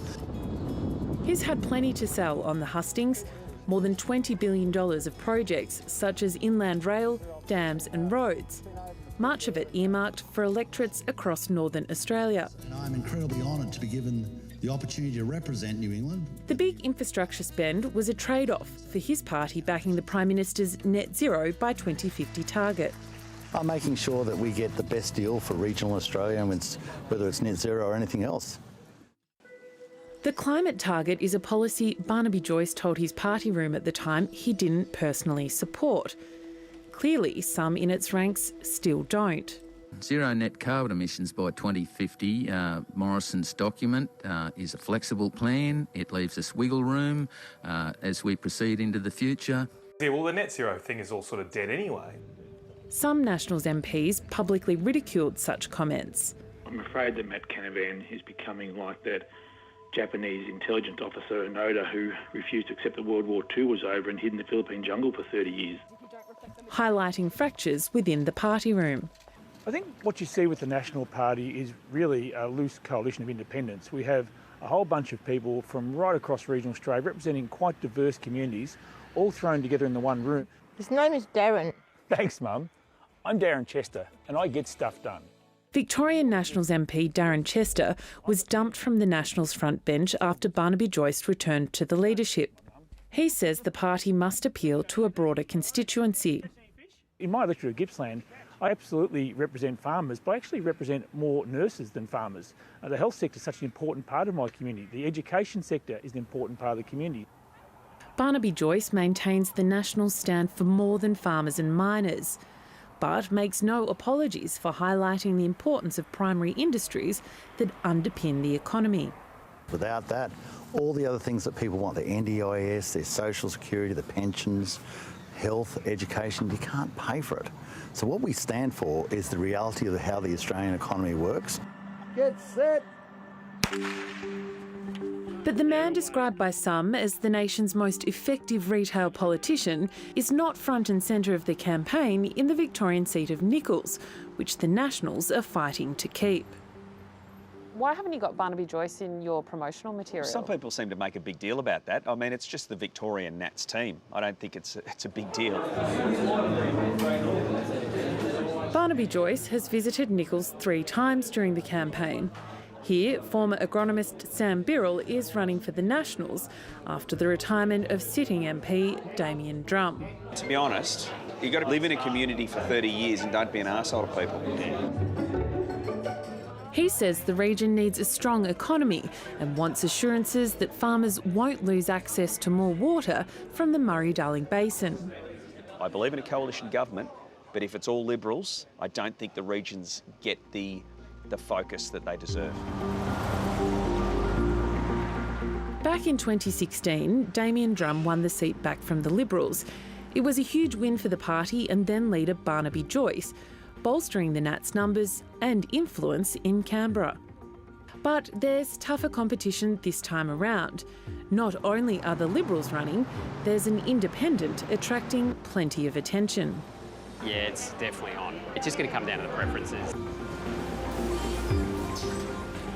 Independent candidate Rob Priestley owns and runs a commercial laundry at Shepparton.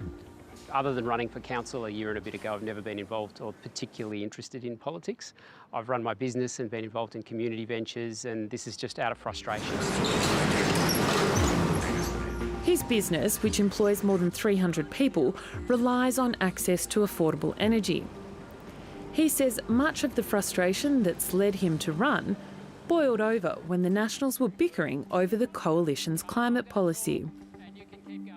The message on climate change for this region is that there's huge opportunity here. They've spent their time focusing on how to preserve coal instead of looking at the opportunities for bioenergy, linking our great agricultural sector in this region with the net zero emissions energy opportunity. It generates more jobs, it generates baseload power, and we're just not talking about it. Rob Priestley is keen to set himself apart from the so-called teal independents and says he's rejected donations from the Climate 200 group. I think it's really important that the electorate have got trust that my motives are completely aligned with those of the electorate. He declined to say who he'd support in the event of a hung parliament. I'm Steve Brooks, Liberal candidate for Nichols. While the independent must set himself apart from the Coalition, Liberals hopeful Steve Brooks must set himself apart within it. In this seat, for example, we had a Liberal member here for 20 years in Sharman Stone, so people here support a good Liberal member. But a vote for you is essentially a vote for Barnaby Joyce. No, a vote for me is a vote for me. That will put me in the parliament. Many of the so-called teal independents campaigning in the Liberal Party's blue ribbon city seats argue a vote for the Liberals is a vote for Barnaby Joyce. The Nationals leader rejects such logic. That's as deceitful as the other things they say, because it quite clearly is not a vote for the National Party. And what they're doing is they're decapitating the moderate section of the Liberal Party, and their fruits of their labour will be ashes in their mouth. Because if you believe that independents are right, let's have 151 of them. Total chaos. Let's have a ballot every day for who the Prime Minister is going to be, another ballot for who the Treasurer is going to be. If the Nats can hold Nichols, the party expects to retain all of its 16 lower house seats. The party even dares to dream about picking up seats in the Northern Territory and here in the New South Wales Hunter Valley, where the leader has taken his personal campaign. So which is best, 2-year-olds or Parliament? It's a bit of a toss-up, isn't it? I enjoy the kids more. Yeah. Because they've got a reason to be childish. Yeah, that's right. Under Barnaby Joyce, the Nationals are yet to lose a seat at a federal election. But any electoral setback this time will only fuel talk within the party about a potential leadership change.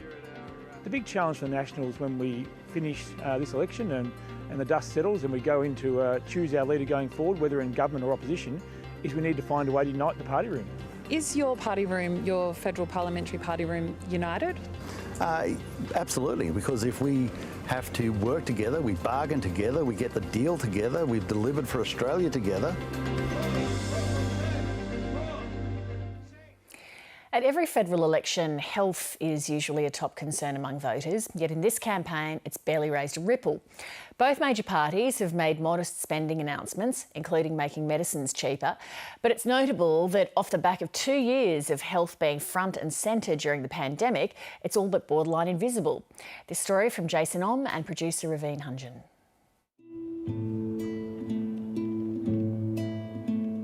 Frequently, I feel that I have fallen through the cracks. I haven't had the attention that I thought I should. For 79-year-old Maureen Matheson, it's a daily struggle as she deals with numerous chronic health issues. Since I turned 70, it has gone down the Swanee. Not good. And it won't improve. Maureen lives in the town of Moonta in regional South Australia, where GPs have come and gone, making it hard for her to have a regular doctor. Last year, Maureen's chronic back pain flared up and she was forced to travel more than 2 hours to the emergency department in Adelaide. The only way I was going to get treated was to appear in casualty and say, "Help," which I did, and the doctors were not impressed. However, they did admit me. And I was in for a few days, and they were doing tests. And then my abdomen started to swell. I queried it because nobody else seemed to notice it except me. Not only did doctors find internal bleeding, but several other serious conditions that hadn't been picked up. Maureen had to remain in hospital away from home for a month. I do remember saying, "Lord, if you're going to take me, please do it now." However, he declined, and I'm still here. The hospital system is under pressure from patients with complex conditions. Patient advocate Dorothy Kamika says that people like Maureen wouldn't end up in hospital if they were better cared for in the community. When patients ring me, they are very often in trouble, and when I think that their symptoms are not being dealt with properly by their doctors, they don't have access to those doctors, then I would tell them to go to an emergency department. And I would think since the beginning of this year, I am probably telling about one client a fortnight to go to the emergency department. Good on you. Good to see you. With less than 2 weeks until polling day, medical groups are underwhelmed by the lack of big ideas on offer. I think the major political parties are scared about health reform. They think it's expensive, they think it's difficult, and they think it's probably politically unpalatable. The system is simply jammed up from the back door to the front door, and something has to be done to address this. We're really looking for more than band-aid solutions. We're really looking for big picture structural reform. You know, over the last decade or so, billions has been taken out of primary care and general practice. And now we're seeing, you know, what they call an acute crisis, but really it's a slow degrading of community-based level of care. Among the election promises, the Coalition has pledged $146 million to increase the number of doctors in the regions, while Labor has promised $135 million for 50 new urgent care clinics. Both parties have committed to cheaper medicines on the PBS and to expand eligibility for the Seniors Health Card. While medical groups have welcomed these promises, they say it's not enough to clear the bottlenecks in the hospital system. The hospital system at the moment is the most dysfunctional I've ever seen it in 20 years of working in it. There's a lot of focus on ambulance ramping and hospital overcrowding at the moment in the media, and it's been presented as if this is a problem with COVID, but actually this problem has been building for years. Labor argues its urgent care clinics will ease pressure on hospitals. Based on a New Zealand model, these clinics treat patients with urgent but non-life-threatening conditions. Cuts, penetrating injuries, the non-life-threatening ones, minor eye injuries. So they're the type of injuries that we deal with. Urgent care clinics already operate in some states, like this one in South Australia. Dr John Adey is the Australian convener of the Royal New Zealand College of Urgent Care and has been helping state governments set them up. The urgent care clinic availability in New Zealand reduces presentations to emergency department by 25 to 33%. Medical groups have renewed their push for the Medicare rebate for GPs to be increased, which they say would allow doctors to spend more time with patients. Doctors receive a higher rebate for shorter appointments, less for longer appointments per minute. We need to have longer appointments with our patients to sort out the level of complexity and chronic disease that goes on. So at the moment, it values pushing patients through very quickly. You know, if you can, under 6 minutes, and we know that's in terms of the doctor's point of view, that's a better way to practice medicine from an income point of view, but it's actually not a good way, not a good quality standard. At Harris Park in Sydney's West, practice manager Rosemary Coluccio runs a tight ship to keep this bulk billing clinic afloat. It is hard to run a bulk billing practice because there's not a lot of incentive for the doctors. On a busy day, they'll probably be seeing between 40 and 60 patients a day. With the 5 visits that Medicare give out to each chronic ill patient is not sufficient, because they may need 10 visits or 12 visits. They may need to see a dietitian, they may need to see the podiatrist. The doctors have got limitations on what they can do and what they cannot do. Part of the solution is already in the government's hands, according to the AMA. On the eve of the budget, the government released its final primary healthcare 10-year plan, a wide-ranging report setting out the case for reform. The government consulted more than 100 organisations over 2 years. And yet, the AMA says the government isn't spending enough on the plan. We think that something in the order of $1 billion will be needed to properly fund the reforms in general practice that are needed. The government maintains it's already spent $1.7 billion on new primary health care investments since 2020. Medical groups, as well as the states and territories, want the federal government to increase its share of funding with the states from a 45-50 split to 50-50. And that will mean more beds for patients, it'll mean more operations, it'll mean more staff to look after the health needs of our community. On the dental front, public system waiting lists have blown out to up to 3 years, and the Greens are pushing for dental to be included in Medicare to make it more affordable for vulnerable Australians. The Greens policy has been costed at $77 billion. It's very aspirational, it's very expensive. That's why the ADA believes that more incremental approaches to increasing access to dental care is more feasible and more realistic. These images, collected by an Adelaide dental clinic, show some of the worst cases among the elderly. The first thing I do is brush their teeth because I cannot even see their teeth. The teeth are simply covered with plaque and food debris. Avoidable problems, if not actioned now, then they will end up in emergency departments. This is an urgent issue. We have a report from the Royal Commission that has clearly identified the extent of the problem. Government needs to act now. As polling day nears, time is running out for the major parties to pitch their bold vision for Australia's health system to voters, and some believe it can't come soon enough. I would like to see all the politicians, whatever colour they are, blue, red, green or yellow, get together and agree on a health policy for the country. More than 20 years ago, a facility called Bear Cottage was set up as a hospice for sick children, allowing their families to stay with them in a non-medical environment. Since 2016, it's run an annual camp just for grandparents who are facing the unimaginable. This report prepared by producer Xanthi Kleinig.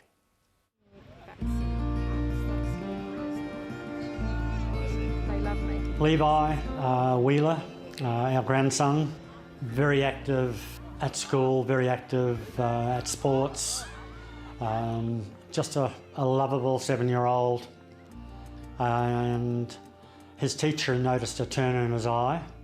He was diagnosed with DIPG, which is diffuse intrinsic pontine glioma. Something we've all learnt that is nasty, is horrible, is incurable, and they gave Levi 9 to 12 months to live. Bear Cottage, we found out about Bear Cottage.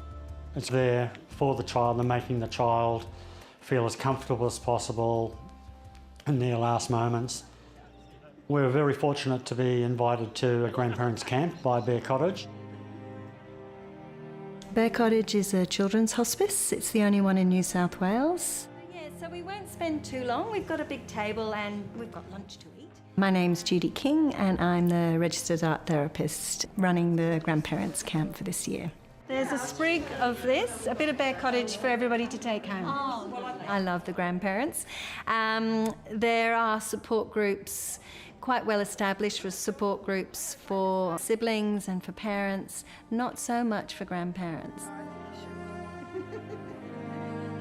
I invite you to pick something that jumps out to you, something that resonates, something to tell as much or as little about maybe your grandchild, maybe why you're here today.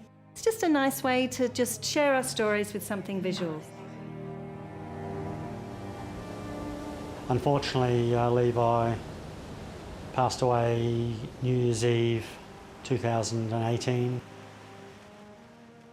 Very caring boy, Levi. He was always thinking of others before himself, and that's why I call him a little trooper. His last year, he was always still thinking of other people before himself. The colours of these stood out to me. Levi loved blue and he loved orange. I chose the shell because Caris loved Manly Beach. She was a nipper, a queensy, and she also loved frangipanis. She loved pink. I'm wearing pink today, and also she loved strawberries to eat when she could still taste things. I have chosen this fat fairy godmother. I would have liked to had a wand that I could wave, but you just smile. You just, there's no such thing. Just love. We look after children with life-limiting conditions, so we have children for respite and for end-of-life admissions. Grandparents Camp is an annual camp that we run specifically for bereaved and non-bereaved grandparents. I chose a pig. When Xavier was little, I used to watch Peppa Pig with him. I'm Joanne Gallen. I'm the grandmother of Xavier John.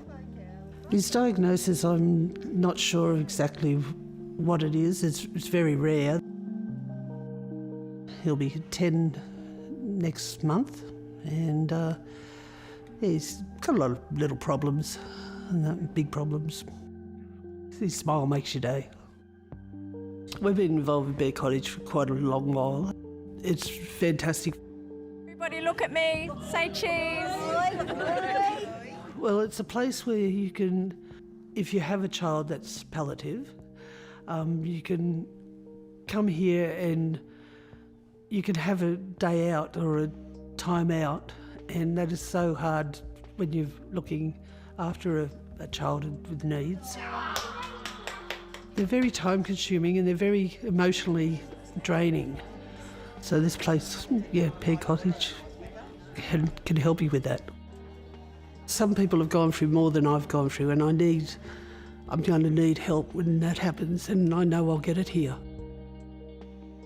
Once I finish the artwork, I will hang that in my house now, and it will stay there, and the kids will all see it, and it just brings the family together to me. Grief is something that never get over it. It'll always be there, some sort of grief. So we just try and keep the memory of Levi alive. We talk about him often. He's not supposed to be here. They didn't think he'd last 2 weeks or a year, So we don't know how long we've got with him. That's the program for tonight. Thanks for your company. Good night.